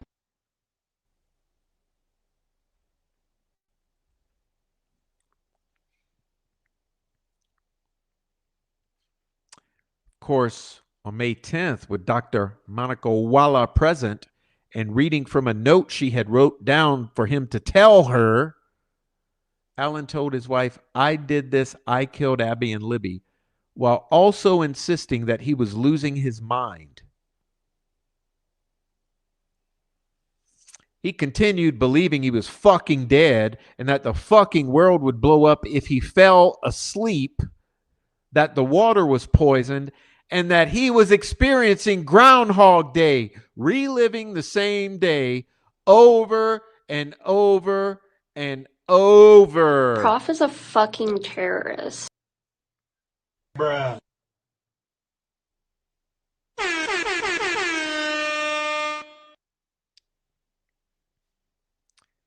Dr. Walla listened to fucking Delphi podcasts about Richard Allen 3 hours a day while commuting to work.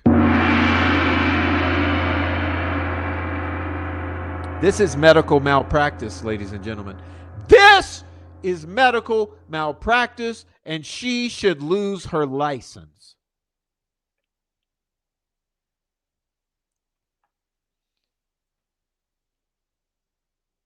In fact, before Allen was even arrested, she researched a suspect or POI on IDOC's database illegally. And after she treated Richard Allen, she posted on fucking social media about his case.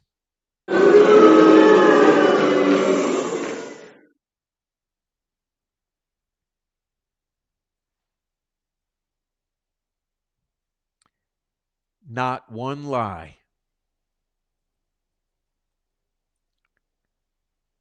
Not one fucking lie.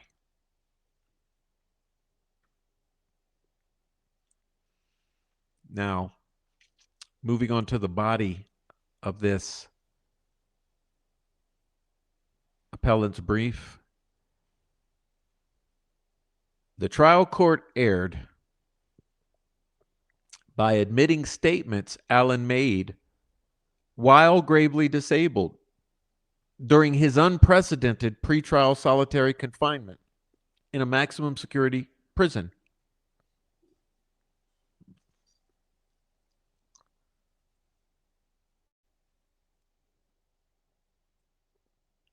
Solitary confinement is a form of punishment, and depending on its conditions, even torture. And that's by the UN General Assembly interim report on torture and other cruel, inhuman, or degrading treatment or punishment. By 2023, when Allen was in solitary for 13 months, it was well established that prolonged isolation causes psychological pain, suicidal ideation, and psychosis. To protect inmates from psychological harm, the IDOC strictly prohibits solitary confinement over 30 days for anyone with a serious mental illness and requires transfer if serious mental illness symptoms should appear.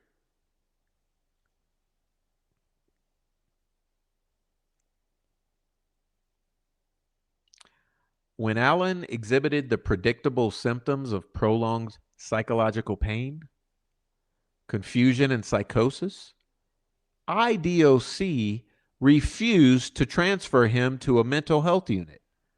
When Allen's attorneys informed the court of his fucking dire condition, the court, Judge Gull, refused to move him. And the prosecutor, Nicholas McClellan, fucking delayed and mocked Richard Allen's counsel's concerns while collecting evidence against him in the form of these psychotic confessions.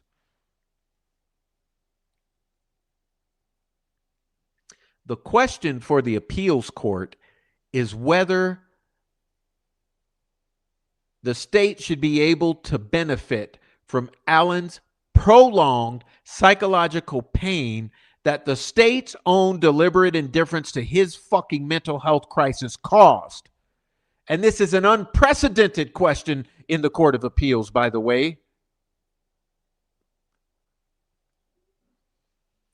Human decency provides the fucking answer, which is no.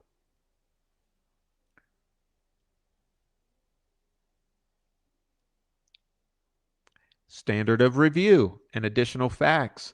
An appellate court reviews a suppression denial for substantial evidence of probative value that supports a trial court's decision.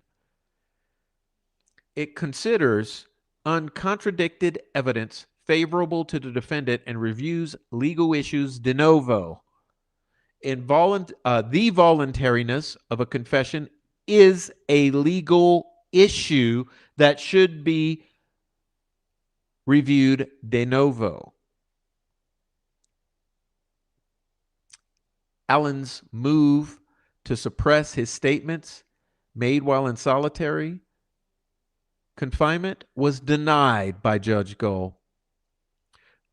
She reasoned the statements were voluntary because Allen failed to show that they resulted from state psychological coercion or coercive interrogation. This is bullshit. This is bullshit, Alado.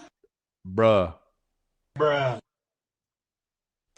She found Allen's detention was, quote unquote, intended to protect him, and that while he suffered from major depressive disorder and anxiety, he did not have serious mental illness that would render his statements involuntary. Do you guys see what a railroading is? Do you see the clear evidence of what a fucking railroading is?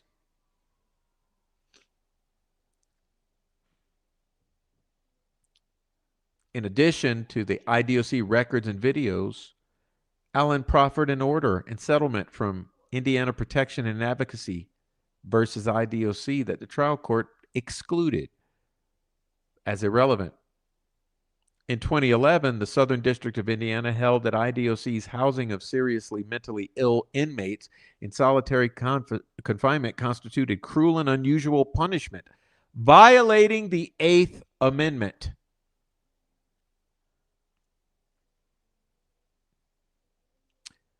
Interestingly enough, serious mental illness includes delusional disorder. That's what all the trolls suffer from.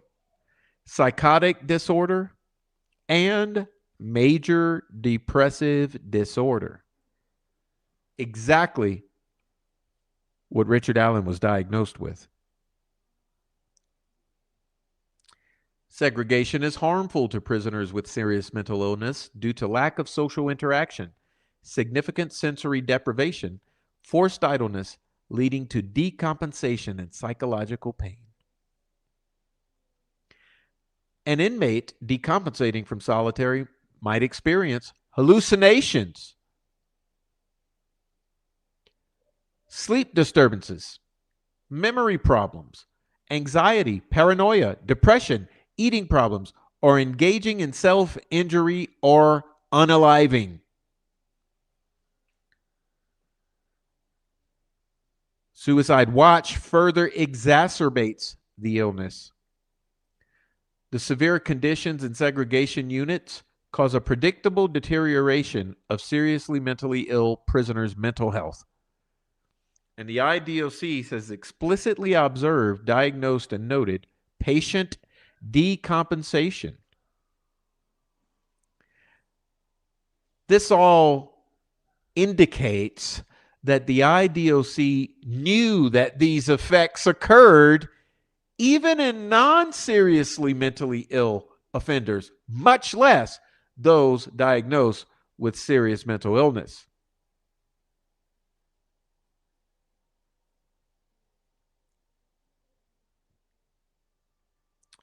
The IDOC's policies refer to the settlement, which sets the policy's tone. An inmate with serious mental illness can only be held in solitary confinement for 30 days, not 13 times 30. If an inmate decompensates into serious mental illness and is unlikely to return to general population within 30 days, transfer to a medical facility is required.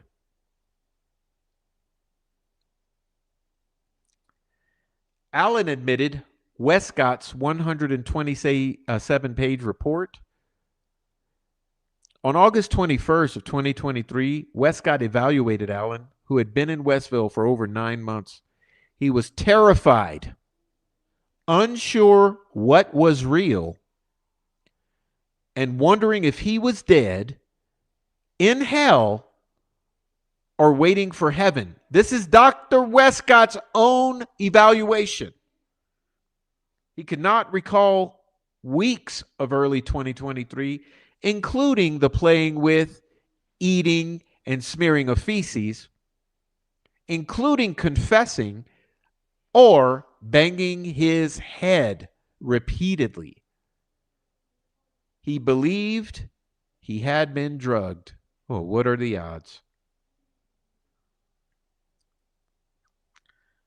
Westcott cited IDOC's own records showing acute periods of confusion, paranoia, delusional thinking, cognitive slowing, aggression, and combativeness. During this period of loss of touch with reality, Allen confessed.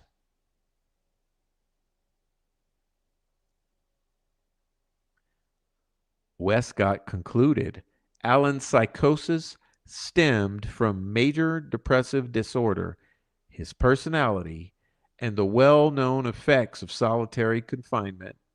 Allen was grossly disorganized, delusional, and paranoid.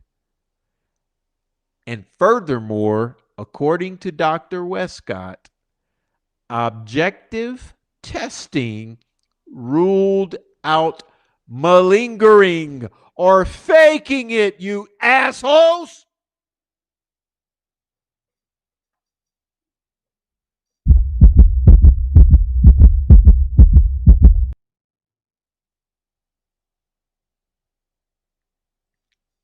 How much more do we need to prove to you? How much more do we have to prove to all of the liars out there who say he was faking it, who say he wasn't psychotic when he made these confessions, who said he was completely sensible, knew what he was doing, he was coherent, made voluntary confessions, knowing what he was saying, and he was faking the illness.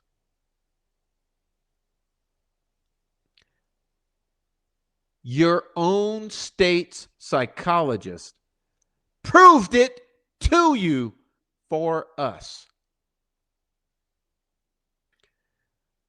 Objective testing ruled out malingering. Get a fucking dictionary.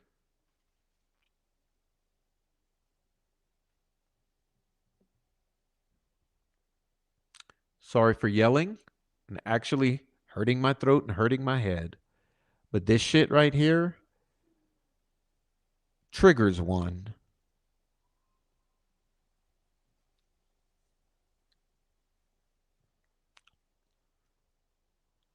The trial court abused its discretion by refusing to admit the IPAS order settlement into the suppression hearing. Evidence is relevant if it has any tendency to make a fact of consequence in determining the action more or less probable than it would be without it. Here, the order settlement makes it more likely that Alan's psychosis was caused by his confinement. The order found solitary confinement causes all of the symptoms that Alan experienced. Alan was more likely to decompensate because he spent 7 months on suicide watch, an even more restrictive form of solitary confinement. The order makes it more likely Alan was subjected to psychological coercion by showing that solitary causes psychological pain. It demonstrates state action. The IDOC placing and keeping Alan in solitary. Hold on. That's a two-part point that you guys all need to understand is two separate points. This demonstrates state action that the IDOC placing and then keeping Rick Allen in solitary, knowing that it was causing predictable psychological pain, proves coercion by the state.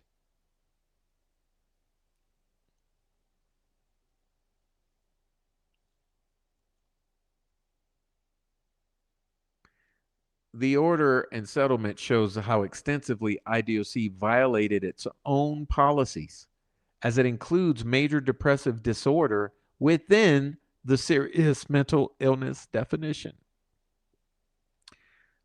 Restricting Allen's solitary to a 30-day limit. Allen was harmed by the court's refusal to consider the order and settlement because it undermines the state's findings and conclusions.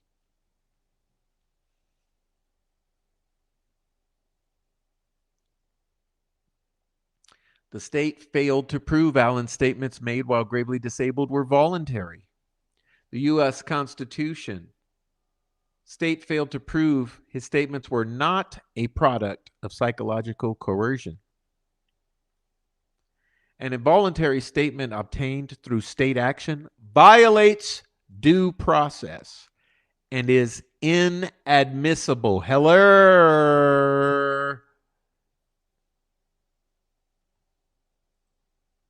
It was our job to help law enforcement. Again, an involuntary statement obtained through state action, the IDOC placing and keeping Allen in solitary, knowing it was causing predictable psychological pain, violates due process and is completely inadmissible in the court of law.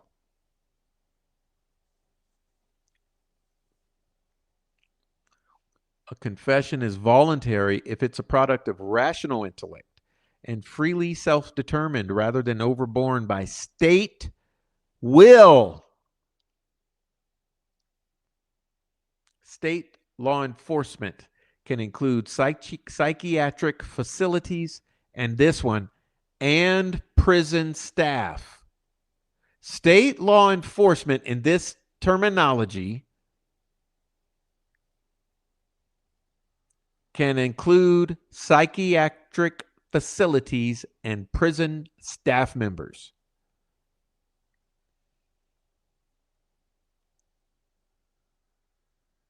Statements produced through a coercive environment are involuntary, regardless of whether solicited through police interrogation or not.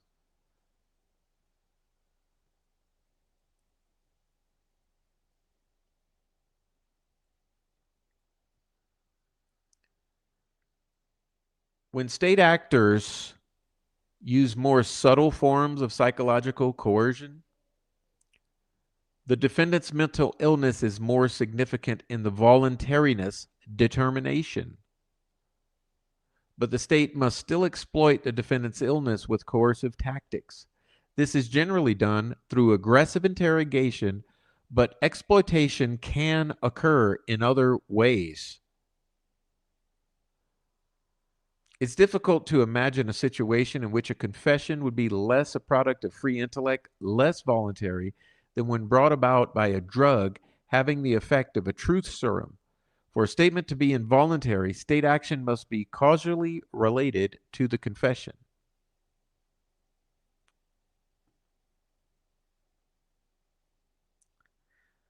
The state's prolonged solitary confinement of Richard Allen was state coercion. Contrary to the court's findings that Allen failed to prove state psychological coercion, it was the state's burden to prove Allen's statement voluntary by a preponderance of evidence. To the extent Allen had a minimal burden of production, he met that burden. Prolonged maximum security solitary confinement of a pretrial detainee, especially after psychosis develops, is state action.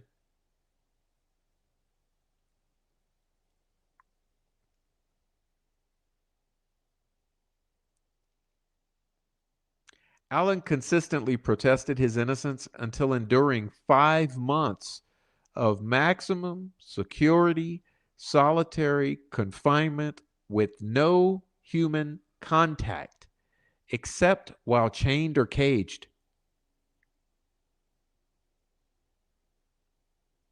Because it was pretrial confinement, Allen's solitary was unprecedented and borderline, if not unconstitutional, punishment.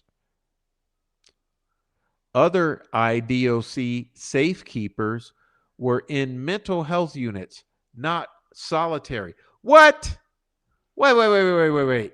What? Bruh.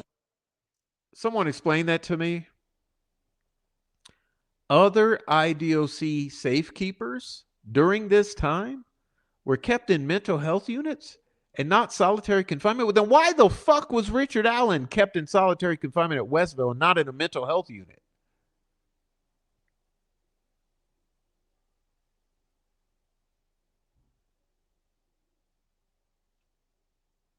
Also, Allen's solitary confinement exceeded the 30-day IDOC policy restriction. IDOC knew it would and could harm Allen. And when IDOC observed Allen's very predictable deterioration, they refused to transfer him.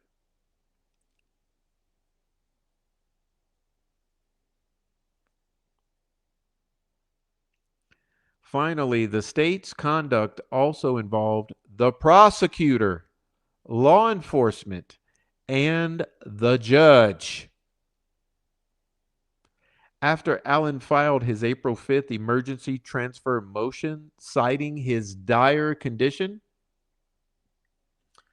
the prosecutor waited 9 fucking days to respond, while investigators monitored his real-time calls in which Allen confessed. During this period of delay, Allen continued deteriorating. The prosecutor then mocked defense counsel's concerns as colorful and dramatic, while the very same day the IDOC itself found Allen gravely disabled. Imagine McClelland's pussy ass is mocking the attorney's concerns as colorful and dramatic, while the very same day the IDOC doctors themselves found Rick Allen very gravely disabled. Yeah, I said it. Yeah, I meant it.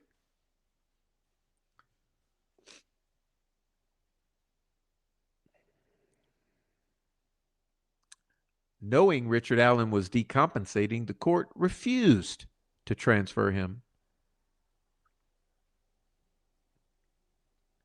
passing the buck, putting the onus on the IDOC to provide care. It's fundamentally wrong to keep a gravely disabled person like Richard Allen in solitary while using his statements against him made to psychologists and suicide companions.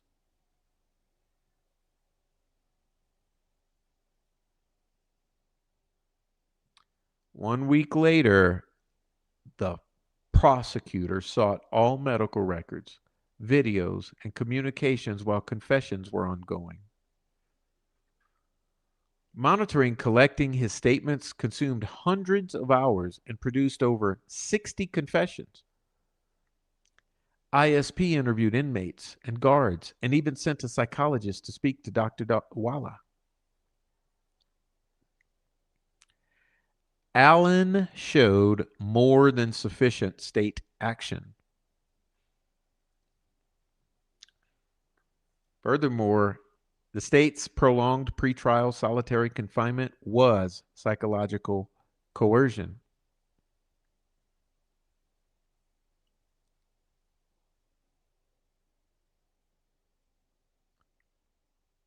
Allen's solitary confinement was psychological coercion because it was prolonged, caused psychological pain, and put him completely at the mercy of the state. The prolonged nature is coercion because solitary confinement can bring a person to the edge of madness, perhaps to madness itself. This has been recognized in literature, in law, and in science.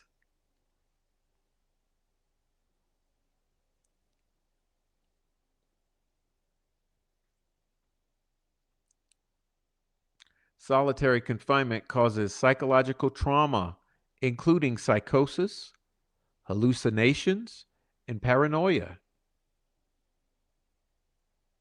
From day one at Westville, Allen was placed in strip cell, the most restrictive cell in the most restrictive solitary unit, with only bare essentials and a camera recording him.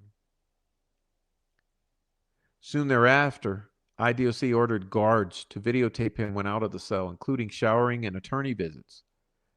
Suicide companions remained outside his door, documenting everything, regardless of suicide watch status. He had no contact with anyone unless caged or chained. This sensory deprivation, social isolation, and forced idleness is difficult for even healthy people to endure. Early videos show Allen pacing his cell, laying down, doing leg crunches, writing, reading, looking distressed. Within 2 weeks, Allen said he was broken and told his wife, "If this becomes too much for you, call the detectives. I'll tell them whatever they want to know." Had Allen's solitary been 30 or even 90 days, he would have not decompensated, but it was 13 months. The prolonged solitary caused Allen predictable psychological pain, paranoia, nightmares, memory problems, and confusion. It's undisputed that Allen deteriorated to being gravely disabled and very psychotic, according to the IDOC's own doctors. And the IDOC involuntarily administered antipsychotics between April and late June. Although Walla noted concerns about so-called feigning, she diagnosed psychosis. Dr. Monica Walla diagnosed psychosis and suspected incompetence and over medication. Wait a minute.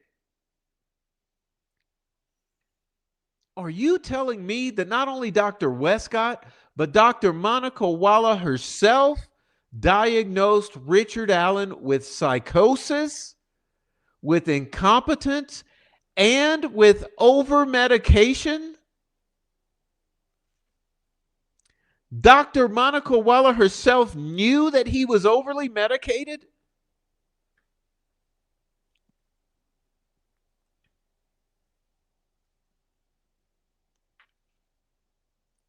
Solitary put Allen in a constant state of vulnerability. Long recognized as psychologically coercive, equated to the racket thumbscrew and protracted questioning, pretrial solitary confinement is punishment already underway and conveys, without the necessity of spoken word, implied threat of further punishment. It does not matter why a defendant was in solitary, whether justified or whether the prison planned further punishment.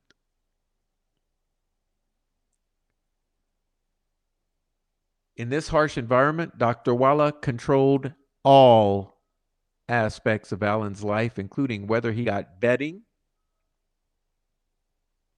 whether he got clothes, whether he got meal items, books, personal items, and utensils.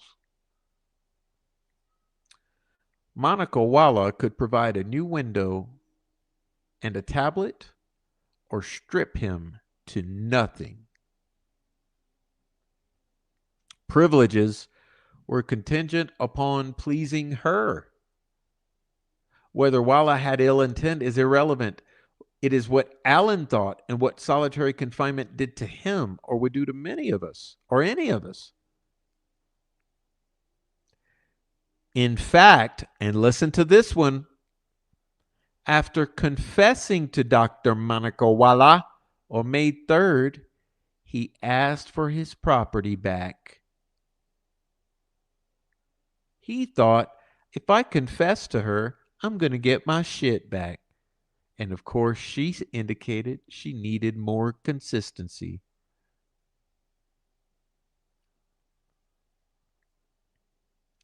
Allen's confessions were a product of solitary-induced psychosis, not rational intellect. IDOC records showed that Allen continued to suffer from psychosis during the times he confessed. On April 5th, when he confessed to Dr. Walla, he was not eating or sleeping, and he was drinking from the toilet. Get your fucking pencils, guys. Get your pencils. Write down your notes. Take notes now. Write these dates down. On April 5th, he confessed he was not eating or sleeping, and he was drinking from the toilet. On May 3rd, when he confessed, he had symptoms of paranoia and disorientation, according to the doctor. Despite Walla claiming he presented as more organized than he had been, the day before, he was confusing nightmares with reality and claiming to have started World War III.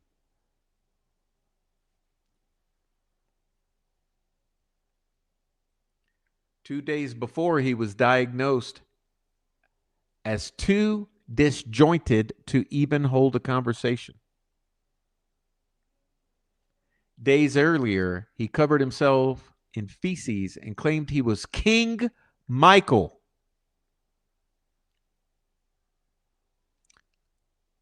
His confessions to guards occurred during this bizarre psychotic behavior.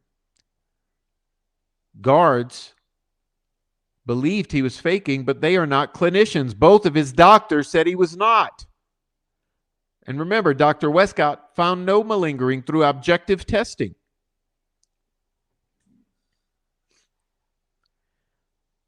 Allen confessed to his family on April 3rd, May 10th, May 17th, May 25th, and June 11th. On April 3rd, he also fell to the floor and asked if he was dead and was suicidal. On May 10th, he believed he was dead, that the world would blow up if he slept. His water was poisoned and was reliving the same day over and over. On May 17th, he was paranoid of his attorneys and staff with Odin patches. On May 25th, he paced for 2 hours straight and banged his head. On June 11th, he thought he was in hell and did not understand what was happening. But these are the days when he's confessing to his family, so he must be not crazy.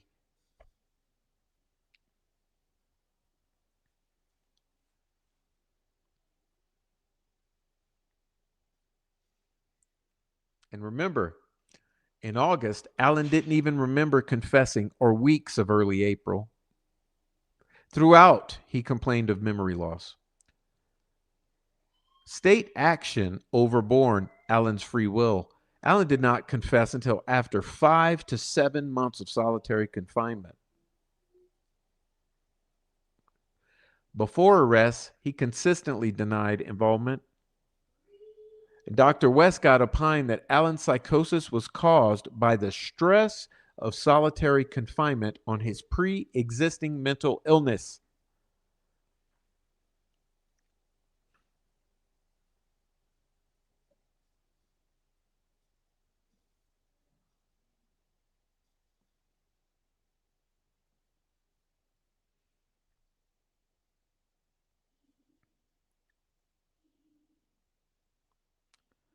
Dr. Walla agreed that a lot of the time, solitary confinement exacerbates mental illness. And it's reasonable to believe that Allen's confinement caused his psychosis.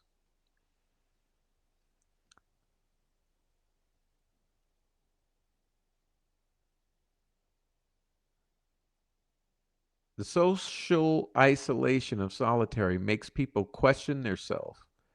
If you're treated like you're guilty, you begin to think you're guilty. Dr. Grassian testified that a false memory starts with a belief. In his first confession to his wife, Allen said, "I think I did it." In his first confession to Dr. Walla, he was unsure if he had sex with the girls.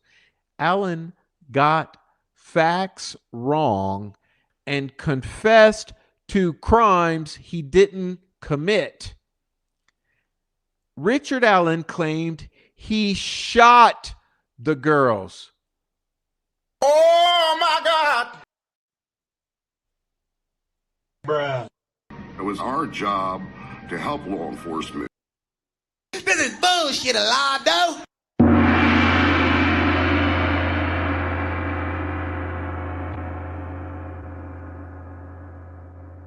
Indiana's Constitution, the state failed to prove Allen's statements were a product of rational intellect rather than the state's misconduct. The Indiana Constitution also protects against the admission of involuntary statements. Indiana's test is like due process standard, requiring a confession to be freely self-determined by a rational intellect and free will. However, it's more robust than the United States Constitution because it requires the state to prove voluntariness beyond a reasonable doubt.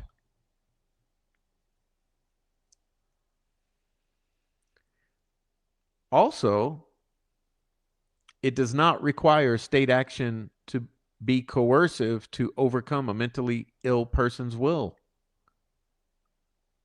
A mental illness alone will not render a statement involuntary. There must be state negligence that contributed to overcoming the defendant's rational intellect.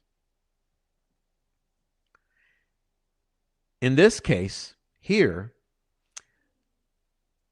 the IDOC's refusal to apply their own 30-day policy to Richard Allen and to transfer him after he deteriorated is at a minimum negligent state conduct that caused Allen's psychosis and confessions.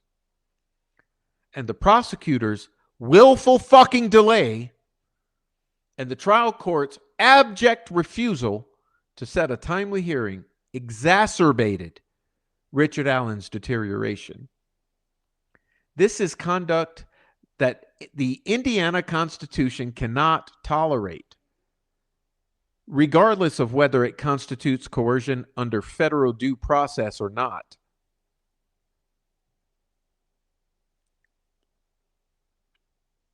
Also, evidence does not show that the statements of Richard Allen were a product of rational intellect beyond a reasonable doubt.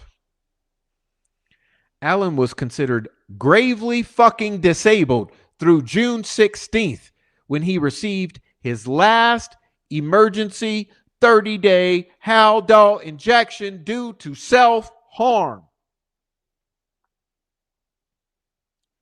Though Wallace sometimes described Allen as more coherent or his symptoms as not as significant, the state can't have it both fucking ways. Allen decompensated to the point of forced injections, but remained rational beyond a reasonable doubt. Well, who's going to prison for what they did to him then?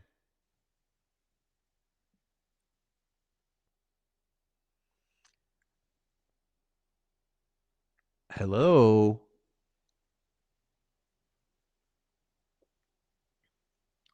Richard Allen better win this appeal.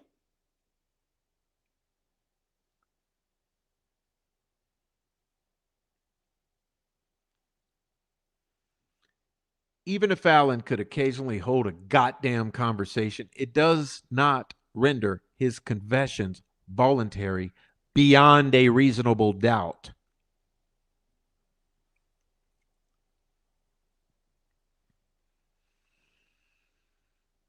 Ooh-sa. I'm losing it, ladies and gentlemen. I told you I was exhausted.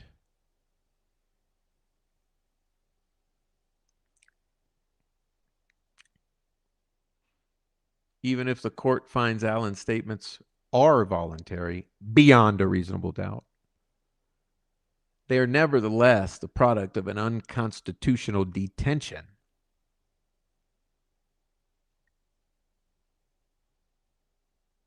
Allen's prolonged solitary confinement violated Article 1's Sections 12 and 15 of the Indiana Constitution.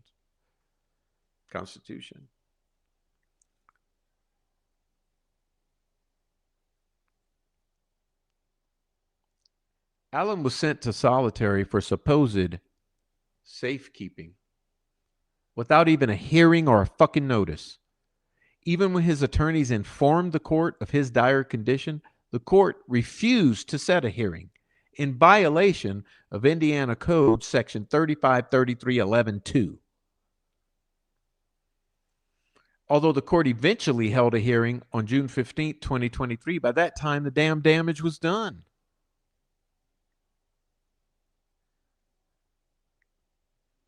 Fairness protections in criminal cases are found in different Indiana constitutional provisions. Just as pretrial punishment violates federal due process, it violates the Indiana Constitution. Indiana is just one of 6 states protecting citizens from unnecessary rigor. The framers wrote, "No person arrested or confined in jail shall be treated with unnecessary rigor." Typically, this provision requires prisoners suffer severe mistreatment. Recognizing this provision applies to solitary confinement, the Supreme Court said the very essence, now this is the Indiana Supreme Court, said the very essence of punishment and the sole use of the prison walls is the confinement of the convict within them. That's called the time is your punishment. Punishment cannot be punishment. Your time is your punishment. Humanity indeed forbids as unnecessary rigor that confinement should be absolutely solitary, or that all of his natural and civil rights should be temporarily annihilated. And this is the Indiana Supreme Court. So maybe you can shove this up your ass, Troll Farms.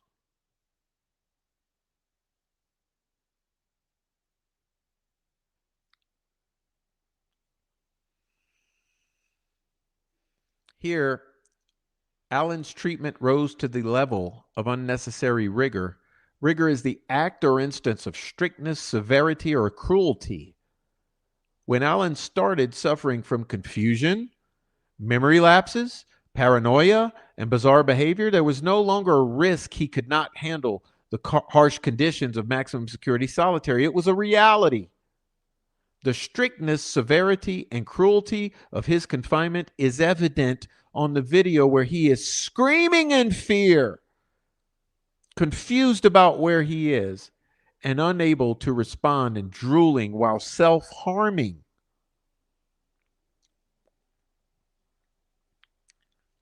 This strict, severe, cruel rigor was physical too. Allen lost 45 pounds. He was unable to care for himself. He was tased repeatedly. His face was black and blue and at times bleeding. And he was poisoned by fecal matter and toilet water. And indifference to his catatonia is shown where medical staff discuss blood pressure and cholesterol with the vacant catatonic Allen. This psychological and physical pain was unnecessary. Rigor. The IDOC could have transferred him and should have transferred him upon his deterioration as their own policy requires. Even in an isolated infirmary cell, he would have been better off than the fucking hole designed for punishment. Likewise, the court could have moved him when the court learned of his dire condition. But nope, this is Delphi. It always gets worse. Remember,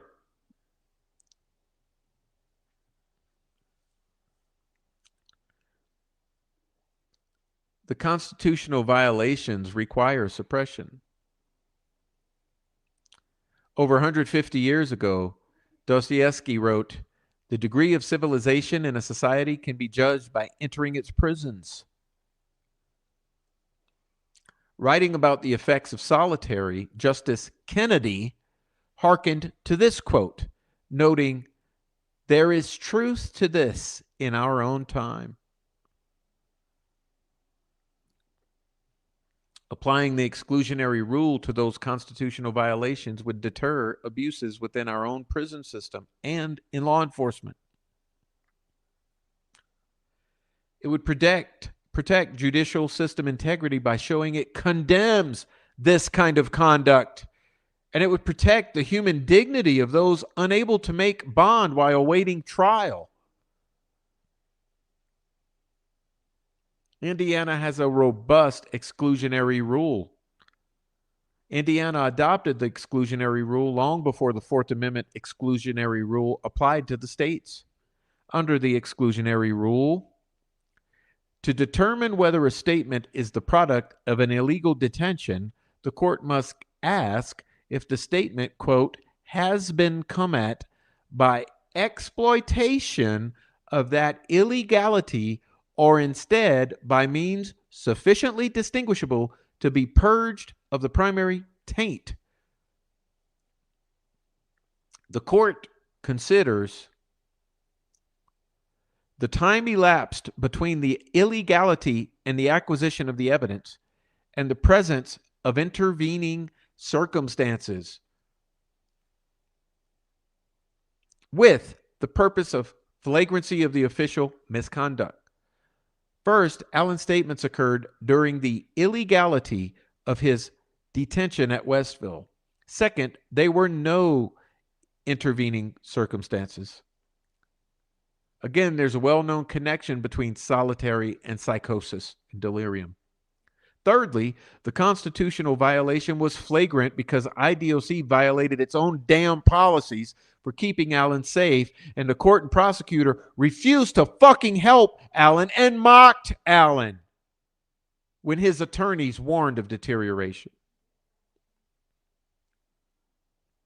Even if this appeals court finds Allen's statements were voluntary beyond a reasonable doubt because he was not interrogated by law enforcement, he was still gravely disabled when he confessed. As such, his free will was overborne.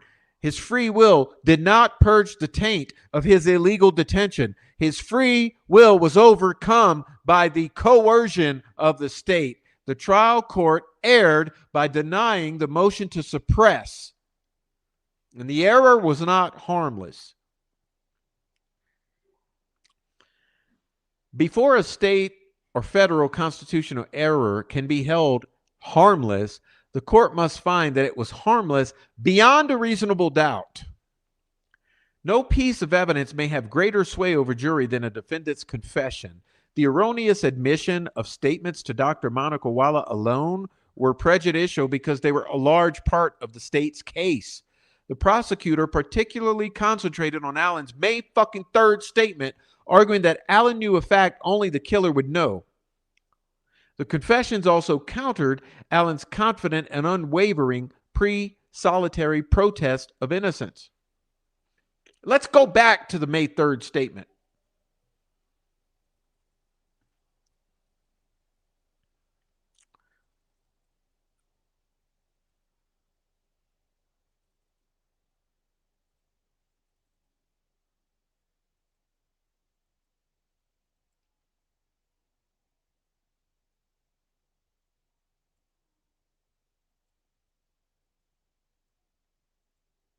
You guys remember it was Gray Hughes' statement, right?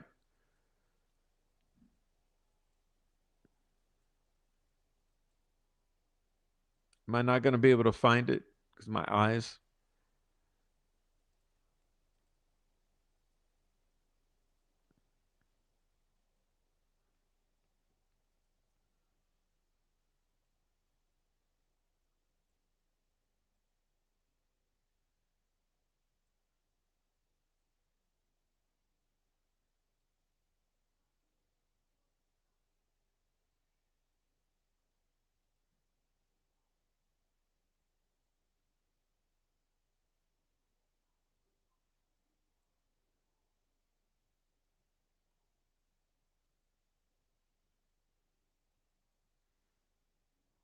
Just a moment.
Okay, sorry about that. All right. Look, guys, I'm not going to beat a dead horse. I can't find it. My eyes are not the best right now. But you know, the May 3rd was the Gray Hughes narrative, right? box cutter. I walked him down the hill. I walked him across the water. It's the thing that while I've fed to him or coerced out of him and led him, which she learned from her 3 hours a day of fucking Delphi podcast. You know, I'm unable to find it.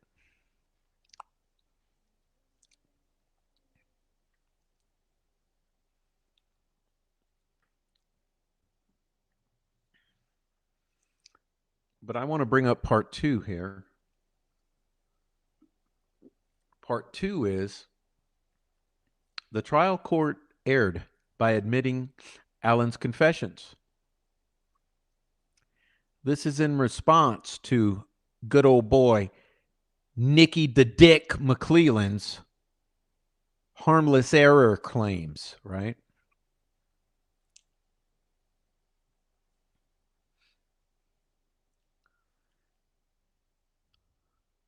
The guy who likes to be called the boss. What is he the boss of?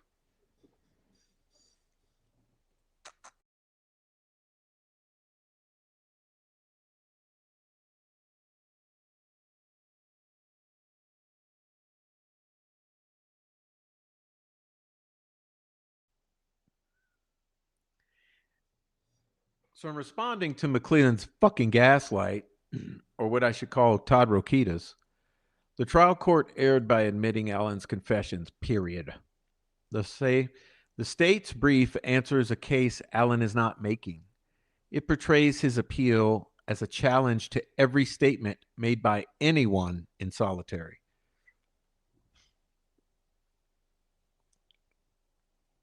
State's appeal response reframes 13 months of pretrial fucking maximum security solitary confinement as ordinary disciplinary segregation.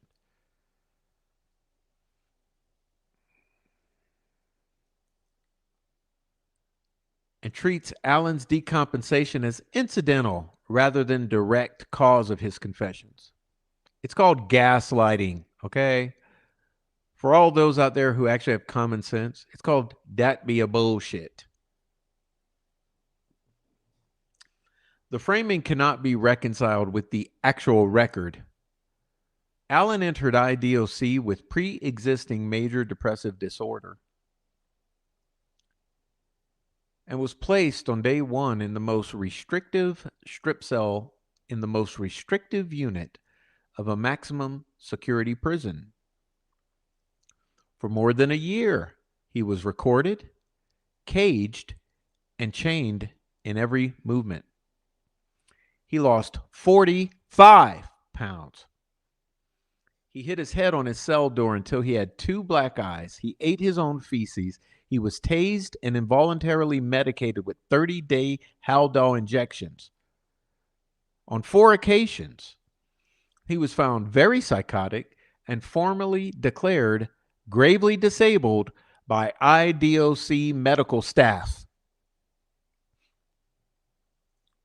Meanwhile,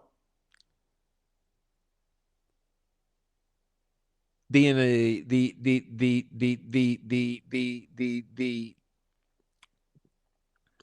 corrupt prosecutor waited 9 days to respond to an emergency transfer motion. An emergency transfer motion. He waited 9 fucking days to respond it. He mocked the defense's concerns as colorful and dramatic on the very same day that IDOC doctors found Alan gravely disabled, and he used the delay to monitor, collect, and catalog real-time phone calls and collect medical records. Ultimately, the state reviewed thousands of hours of cell video and dispatched an ISP psychologist to consult with Dr. Monica Walla. That is not passive receipt of volunteered statements made of a free will. That is active cultivation of a pipeline of confessions from a man the state knew was losing his mind.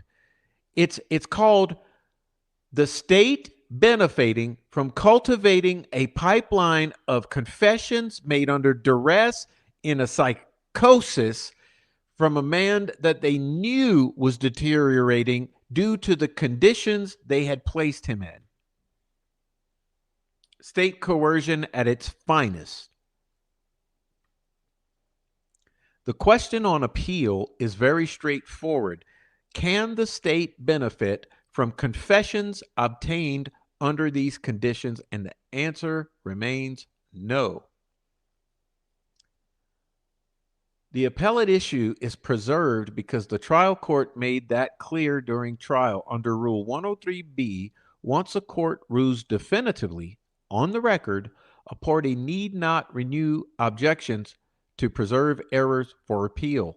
Immediately before the state called its first DOC witness, Allen's attorneys requested a sidebar to discuss the mechanics of the confession evidence and to make my objections, plural, now, and, quote, incorporate everything that I argued in pretrial hearings, close quote. During the sidebar, the following occurred. Mr. Rozzi, Richard Allen's attorney. So I move to incorporate these legal arguments as well. Judge, okay, Rozzi, and then that way we're not making any objections. Judge, I appreciate that. Rozzi, okay, Judge, that way because you've made a great record at all of those hearings, I think I'll grant your motion to incorporate all of those. Rozzi, okay, into these proceedings. Later, counsel renewed the objection to Dr. Wallace's testimony, quote, based on everything that I argued before. The court confirmed it and cautioned, we don't have to beat a dead horse, close quotation. By incorporating Allen's arguments and stating the court appreciated Allen's attorney's offer to avoid objections to each of Allen's statements, the court issued a definitive ruling and acknowledged a continuing objection. Moreover, the court's admonishment to stop beating a dead horse only confirms the earlier ruling that additional objections are deemed unnecessary. Allen did not need to renew his objections during testimony. Vehorn versus State says the defendant need not object where pretrial ruling states such is unnecessary. The fact that counsel said no objection to individual exhibits after the court had thanked him for not objecting and cautioned against redundancy does not constitute waiver of objection. In Halliburton v. State, counsel made no attempt to argue or object at trial. Here, counsel incorporated prior arguments, renewed objections twice, and received express judicial acknowledgement. Moreover, the purpose of the waiver doctrine is not to create a procedural trap. A defendant's failure to object to a final instruction did not constitute waiver, where in McGregor v. State, he timely objected at the instruction or to the instruction as a preliminary. And it is exactly what the state's argument creates, a trap. When the court asks, do you object to an exhibit, an objection to the suppression issue would violate his assurance that he would not object. If his attorney responds no objection, he waives the argument that he spent days making in a preliminary hearing. The state does not assert that Allen's no objection denied the court the opportunity to address the issue that was significantly litigating. Allen filed a motion to suppress with a memorandum and 18 exhibits, including depositions, cell videos, body cameras, IDOC reports. The state responded in kind. The hearing lasted over 10 hours and into the next day, and the court ruled. The purpose of the objection rule were more than met, and Allen would have no strategy for wanting confessions he worked on so hard and excluding to be admitted. The court should not apply a waiver with unyielding rigidity when the trial court had already been alerted to the issue and the entire arguments incorporated into it. The trial court erred by refusing to consider the IPAS materials that undermine every argument the state makes. The IPAS materials are part of the record as a proffer. If the trial court erred by failing to consider them, this court can correct the error by considering it on appeal. The IPAS's order finding that prolonged solitary confinement of seriously mentally ill inmates causes predictable deterioration with hallucination, sleep disturbance, memory problems, anxiety, paranoia, depression, eating problems, and self-injury, supply the causation link the state says is missing, proves the IDOC's knowledge of the harm, and refutes the state's basic needs were met framing. The order finds that the IDOC was deliberately indifferent to the mental health needs of those inmates with serious mental illness like Richard Allen by confining them in prolonged solitary confinement. The state's argument that the IPAS is irrelevant because the settlement resulting from the order may have expired misses the mark. IDOC knew they had a duty to treat Allen's serious mental illness by moving him out of solitary because they had been successfully sued in the past. There's no expiration on IDOC's knowledge or the district court's order. The state's prolonged confinement of Allen constituted coercion even under the law the state cites. Coercive state action is not limited to police interrogation. Of course, the state argues that none of the usual hallmarks of police coercion are present because there was no traditional interrogation. But Colorado v. Connolly holds that coercive police activity is a necessary predicate, not that coercion is limited to interrogation. Courts have recognized as much. Townsend v. Sane states, exploitation can occur in other ways through administration of a sedative. USA v. DF states, a mental health facility's reward system rendered a juvenile's confessions involuntary without traditional interrogation. Townsend v. Henderson states, conditions of solitary confinement themselves convey the implied threat of further punishment. And USA versus Karake states, months in solitary by itself suffice to render confessions involuntary. As law enforcement officers become more responsible and the method used to extract confessions more sophisticated, the court's duty to enforce federal constitutional protections continues. The unprecedented nature of this case does not mean the statements were voluntary. The state failed to cite any case where it was permitted to capitalize off the psychosis that they created. The conditions of Allen's confinement were also coercive. The state ignores Allen's mental illness when arguing no coercion.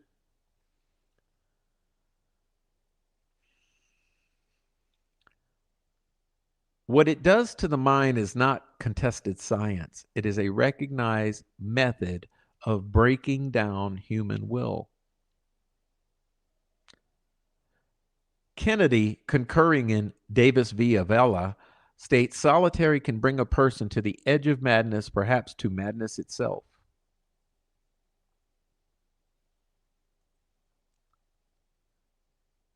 In Donnell versus Myers, 11 days of solitary rendered a confession involuntary.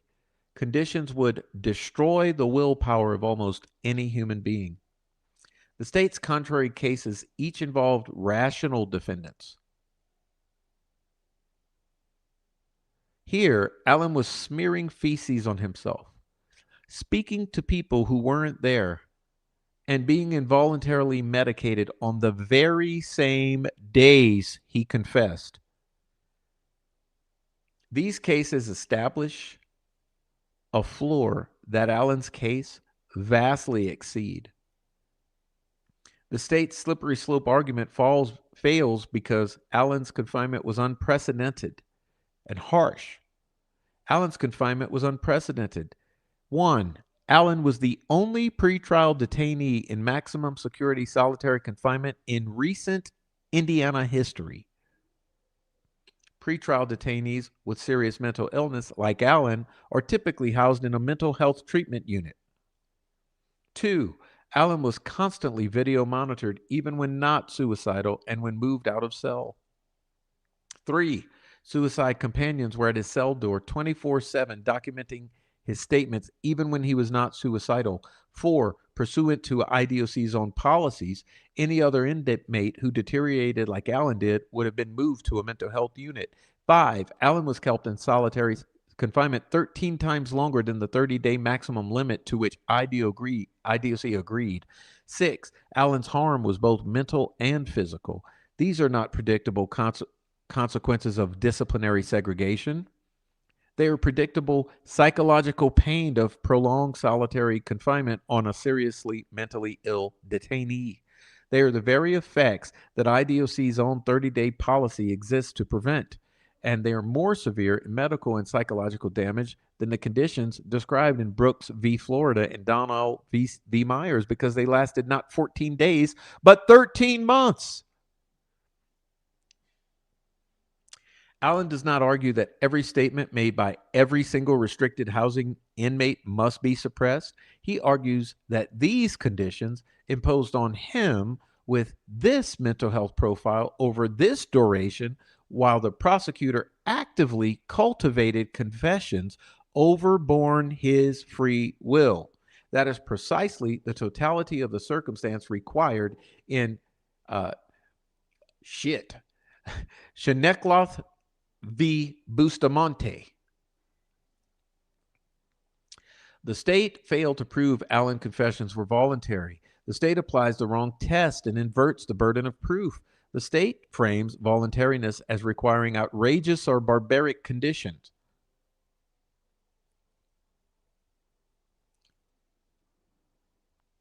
The state also impermissibly shifts the burden by characterizing this as a sufficiency matter. The state bears the burden, which is preponderance federally and beyond a reasonable doubt under the Indiana Constitution. Voluntariness is a legal question reviewed de novo. Courts must consider even uncontradicted evidence unfavorable to the verdict. The question is not whether Allen can prove coercion, it is whether the state can prove the statements were voluntary beyond a reasonable doubt. Considering the proper test with the proper burden, the state failed to prove Allen's will was not overborne by confinement. The state argues that the conditions of confinement did not cause confessions because the conditions did not become more oppressive before the confessions began. Connolly only requires that the state's conduct be causally related to the confession. In Townsend v. Henderson, the conditions did not escalate at the moment of confession, yet the implied threat of further punishment conveyed by solitary itself vitiated free choice. Moreover, the state's argument ignores the clear connection between the duration of solitary and psychosis established in the IPAS litigation and IDOC's own policies, limiting confinement of seriously mentally ill inmates to 30 days. Dr. Westcott opined that Allen's psychosis was caused by prolonged solitary confinement acting on his pre-existing mental illness. Even Dr. Walla, the state's own fucking witness, agreed that it was reasonable to believe that Allen's confinement caused his psychosis. Again, even Dr. Walla, the state's own witness, agreed that it was reasonable to believe that Allen's own confinement caused his psychosis. Allen's confessions corresponded directly with his psychosis. The state's argument that Allen was mentally stable until April 13th is belied by the court record. In March, Allen told Walla he was struggling mentally. By March 30th, he was paranoid and evasive. By April 4th, Dr. Walla described his mental health as extremely poor, critical, and deteriorating. By April 12th, eating his own feces, banging his head on the walls.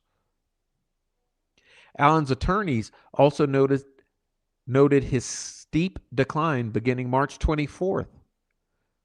In their emergency motion, they included photographs taken before he was arrested and on April 3rd, the day he started confessing. Look at him.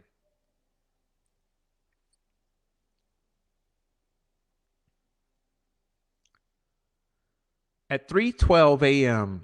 that same day, April 3rd, Allen called his father and said, "I don't know how much longer I'm going to be lucid." He described being, quote, mentally tortured for the last 5.5, 6 months and feared he was being poisoned. A few hours later, Allen called confessing to his wife. His first words were not, "I did it," but I think I did it. And yet in a third call that morning, he could not even remember confessing, and he was afraid he was, quote, losing his mind. He later claimed to have shot the victims, a claim contradicted by the state's own medical evidence. Bruh. A false memory begins with a belief, and that prolonged isolation is known to cause such beliefs. Likewise, Alan's psychosis did not magically end on May 3rd, right before he gives the most detailed confession to Dr. Walla. He was involuntarily injected with Haldol 3 times in May and June. Even Walla admitted if somebody was just faking something, you wouldn't need tranquilizer to get them to stop. Oh my God. This is bullshit, Alado. On June 11th, he believed he was in hell. On June 20th, he was catatonic. Alan's statements expressing guilt correspond directly with his psychosis, a time he doesn't even remember. After 5.5 months of solitary, Alan lost touch with reality, questioning not only whether he was innocent or guilty, but whether he was dead or alive.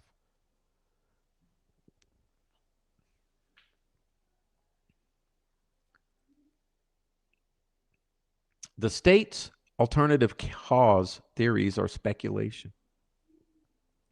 The state's theories that Alan's discovery and religious conversion independently caused his confessions are wholly speculative and are no different than arguing that a person who confessed after being beaten might have confessed anyway because he was guilty. Dr. Walla admitted that Alan's decline, hello, listen up, fucking troll farm retards. Even Dr. Walla admitted that Alan's decline started before he received his discovery. Even if discovery had contributed to Alan's decompensation, it does not sever the state's causal contribution. A pretrial detainee does not respond to receiving legal papers by eating feces, ripping mail, and writing confessions under a cell door. Alan responded that way because 13 months of solitary confinement had stripped him of all reserve, and if anything, the discovery provided a basis for his delusions. Furthermore, Alan's state constitutional claim is meritorious. The state contends that Article 1, Section 14 requires the same coercive state action predicate as federal due process by pressing the very argument that the Court of Appeals already rejected. In Banks, police interviewed a heavily medicated mentally ill detainee who later did not even remember confessing. Here, police collected confessions of a heavily medicated, mentally ill Alan who later did not even remember confessing. Just as law enforcement caused Banks' confession by interviewing him when they should not have, here the state caused Alan's confessions through prolonged solitary confinement, and Alan's confessions were not a product of rational intellect, but rather a psychosis caused by the state's complete indifference to his mental health and exploitation of his mental health and psychosis, I should add. The state also ignores Indiana's distinctive heightened burden of beyond a reasonable doubt. Even if coercive state action were required, keeping Alan in a maximum security, solitary confinement past the predictable onset of psychosis, declining his transfer against its own policy, and monitoring and collecting his statements during this period, opposing his transfer motion establishes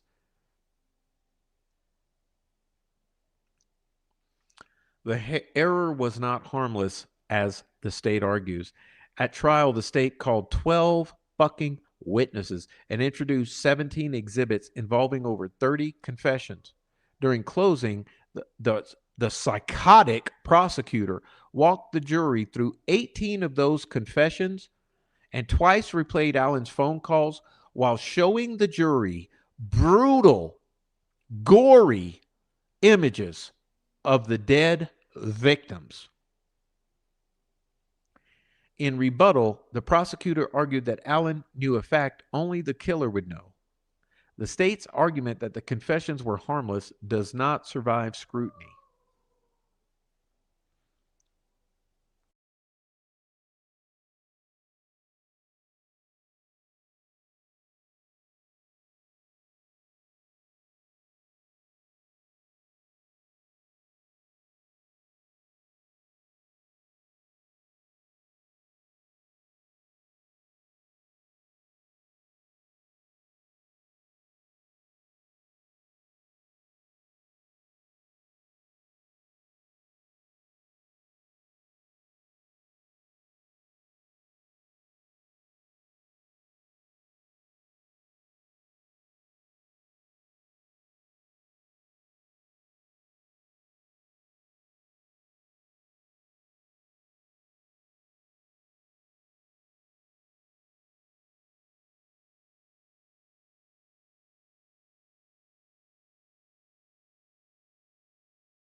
Did I tell you about my friend's cousin who is the head nurse at Westville? She took care of Alan daily for a long time. He confessed to her and said he just wanted to sexually assault them, but then he heard a vehicle coming down that private drive and he freaked out and had to kill them at that point.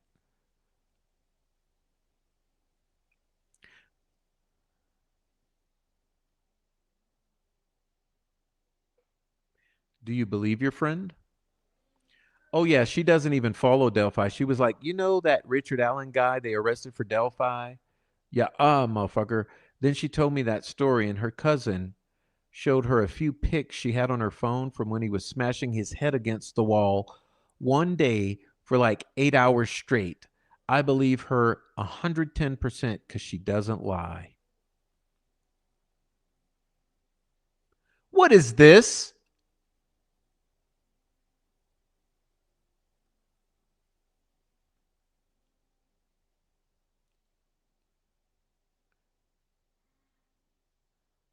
Is this Troll Farm?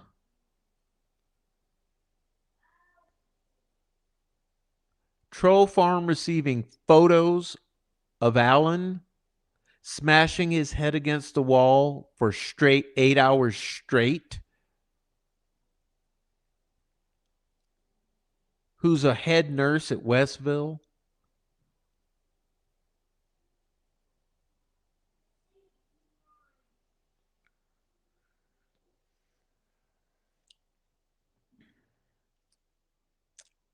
I told you guys, this is rough. This is rough. This is the central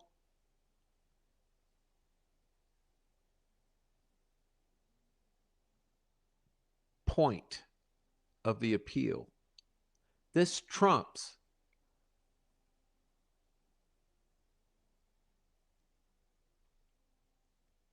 the lies and omissions that Tony Liggett made in the probable cause affidavit, which led to the fruit of the poisonous tree.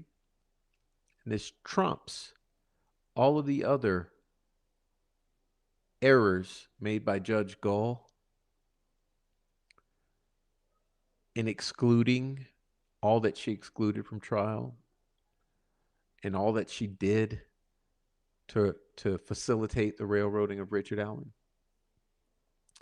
This right here, what we've just covered tonight, is the central portion of the appeal. It's what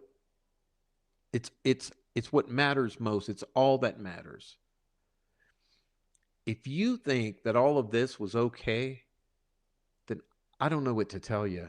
I don't know how you can sleep at night, and I don't know how you could ever think that something like this is okay. I titled this episode Delphi, the Appeal of Richard Allen, number 2, Torture at Westville. You don't think that this equates to a modern day torture? Because clearly it does. Clearly it does. And the appeals court here is going to have to make the right decision, because either they are going to rubber stamp, condone, and facilitate this torture and the exploitation of this torture to convict a man, a citizen of Indiana, or they're going to right this ship and they're going to say, no, sorry, you can't do this. This has not been allowed forever. The Supreme Court of Indiana has already said this is not allowed. And the United States Supreme Court has said this cannot be allowed. So is Indiana going to allow this? Or are they going to correct this? And that's essentially the question with this appeal of Richard Allen.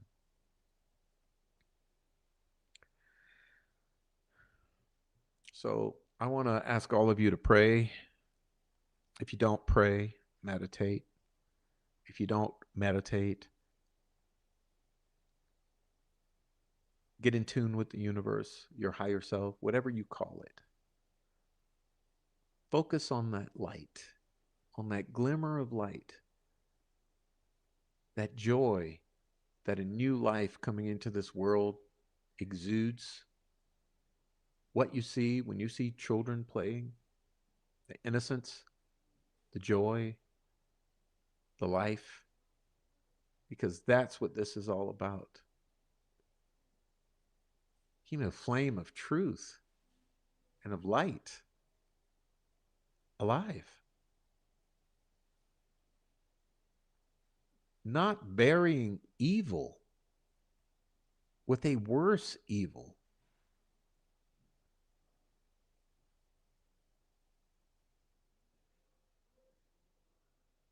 With this, you only get more evil. And that is the essence of the Delphi case. And we all have always known it. And we all know it. Delphi is the embodiment of evil. Do you remember Doug Carter in the early days? Do you remember his words? Because that's what this is. And how shameful for Doug Carter to co-sign on this and then to retire like a coward. There's no justice here. There's no due process here. There was no fair trial here. This is the furtherance of evil.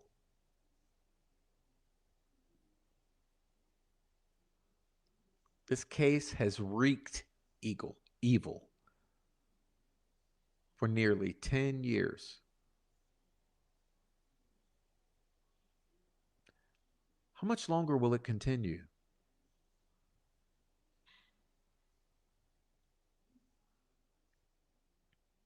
Anyway, I want to thank all of you for being here. You guys who are here tonight are the die-harders. It's a Friday night. We've just gone through a momentous lunar eclipse.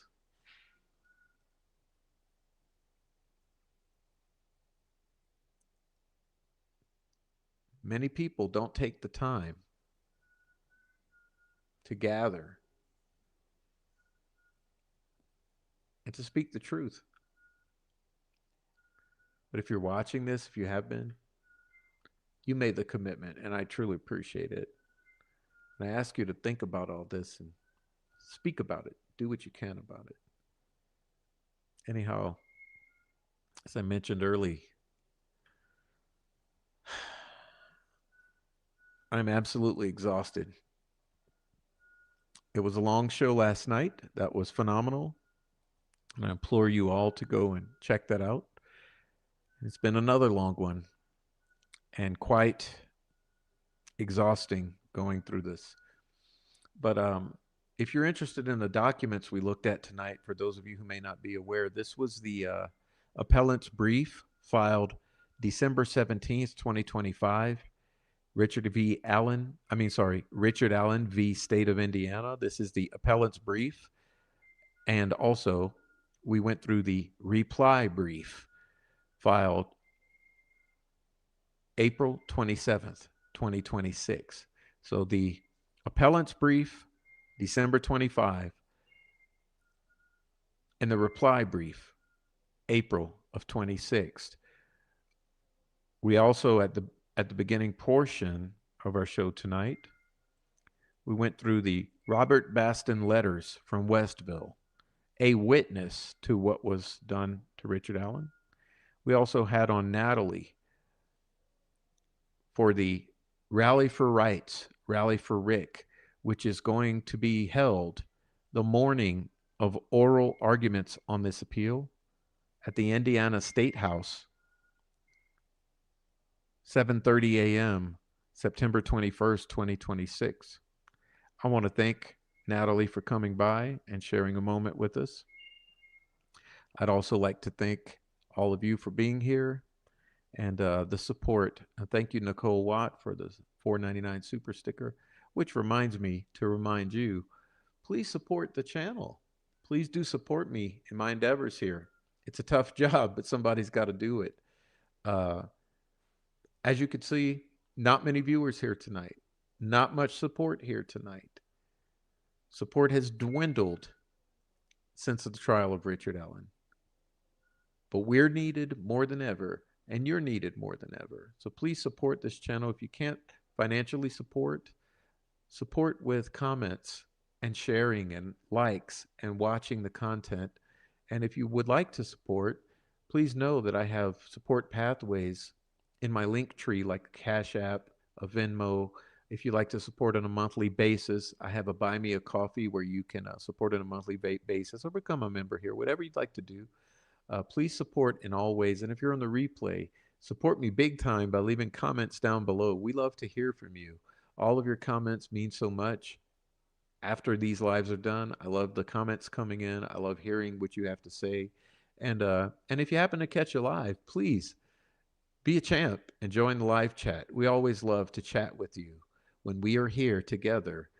As I mentioned earlier, the chat is the only reason I'm still here, because the chat brings me joy. And so thank you, chat members. I just love you all for being here and truly appreciate it. So I'll say good night to you all, and we'll be out of here. So first and foremost, let me thank my mod, Deb731. Deb, thank you so much, and I love you. Thanks for being here, and we miss you, and we hope you feel better. So we got Deb, we got Criminal Sociology, KB, Sheridan Tibbetts, 3409, CL, 419, Anarch, 00141, Nicole Watt, Sweet Southern Lady. Okay, we got Swade Smith, Dirty Diana, Vicarious Vigilante, Peggy O, Carol, Lita Joe, Pertinent, Silenced Woman, Who's Her Daddy? We had Author Claremont. We had 4 Pit Bulls Across America.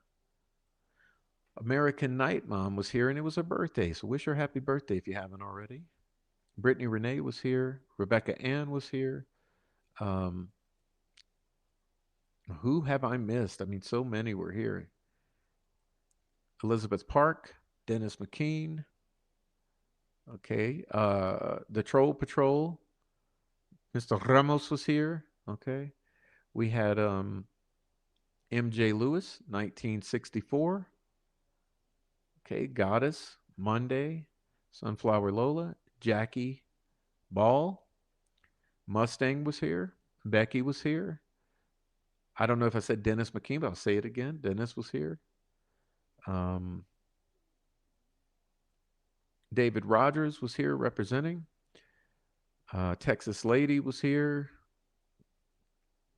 America Betrayed Ted. Please go to subscribe to his channel. Was here. Donnie Kuntz was here. Gretchen was here. And hey, if I missed you, I sincerely apologize. My eyes are blurring out on me, but everyone else who was here, there, I know Maria Alma was here. We had some others in here who I can't remember at the moment. But shout out to Nicole, Dennis, Jackie, and Swade for the support, and Dee Dee. So God bless you all. Okay, good night. Hug your kids, hug your wife. Or if you're in Delphi, as I always say, hide your kids, hide your wife. That being said, peace out. We love you guys. Check you out another time, okay? We'll be back soon. God bless.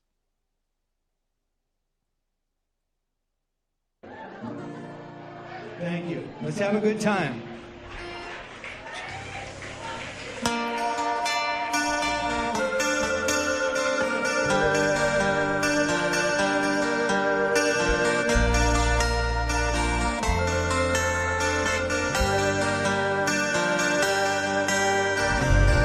Taken for a trip on a new dimension ship.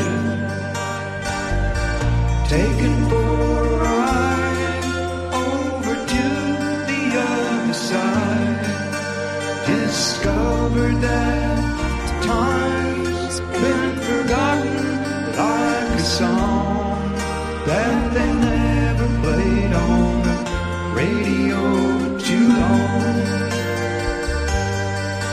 They never played it on the radio too long. I can't relate to where I am. People just don't give a damn. I'll find a way, make a break, figure out what it takes while traveling at the speed of light. Changes come, they affect their sight. Now it's been 7 years, almost there. The planet nears, taken for a trip on a new dimension ship. Taken for a ride over to the other side. Discovered that time's been forgotten like a song that they never played on the radio too long. They never played it on the radio too long.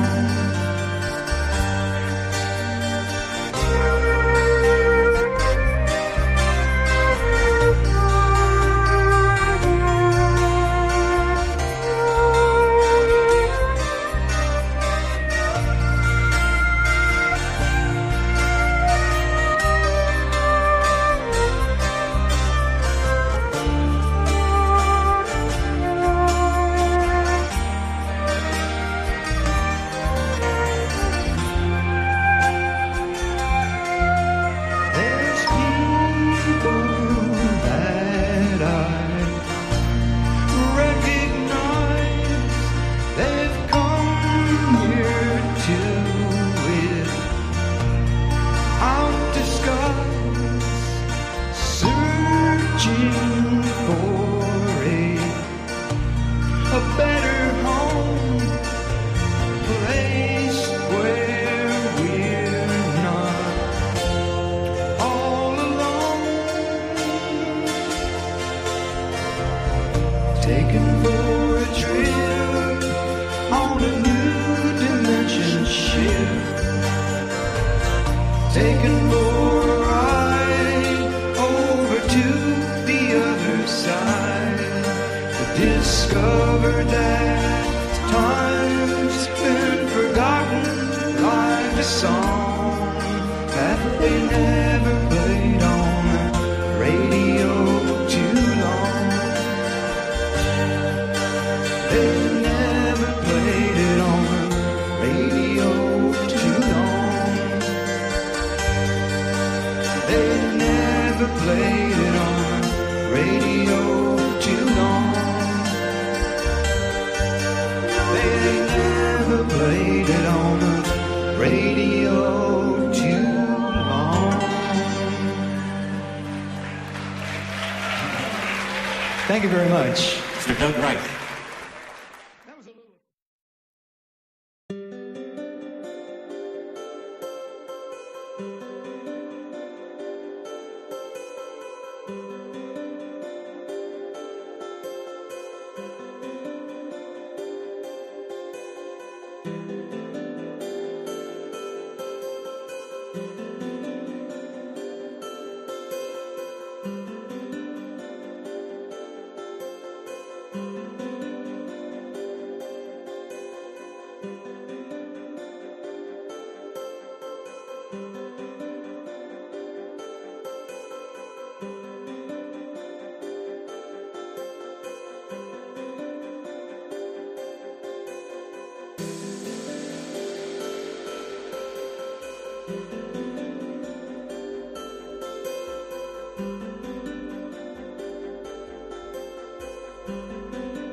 I had a disagreement because Prof started going after the families of the Delphi case. And when I started calling him out on his bullshit, he got really pissed and blocked me 6 ways from Sunday. Bruh.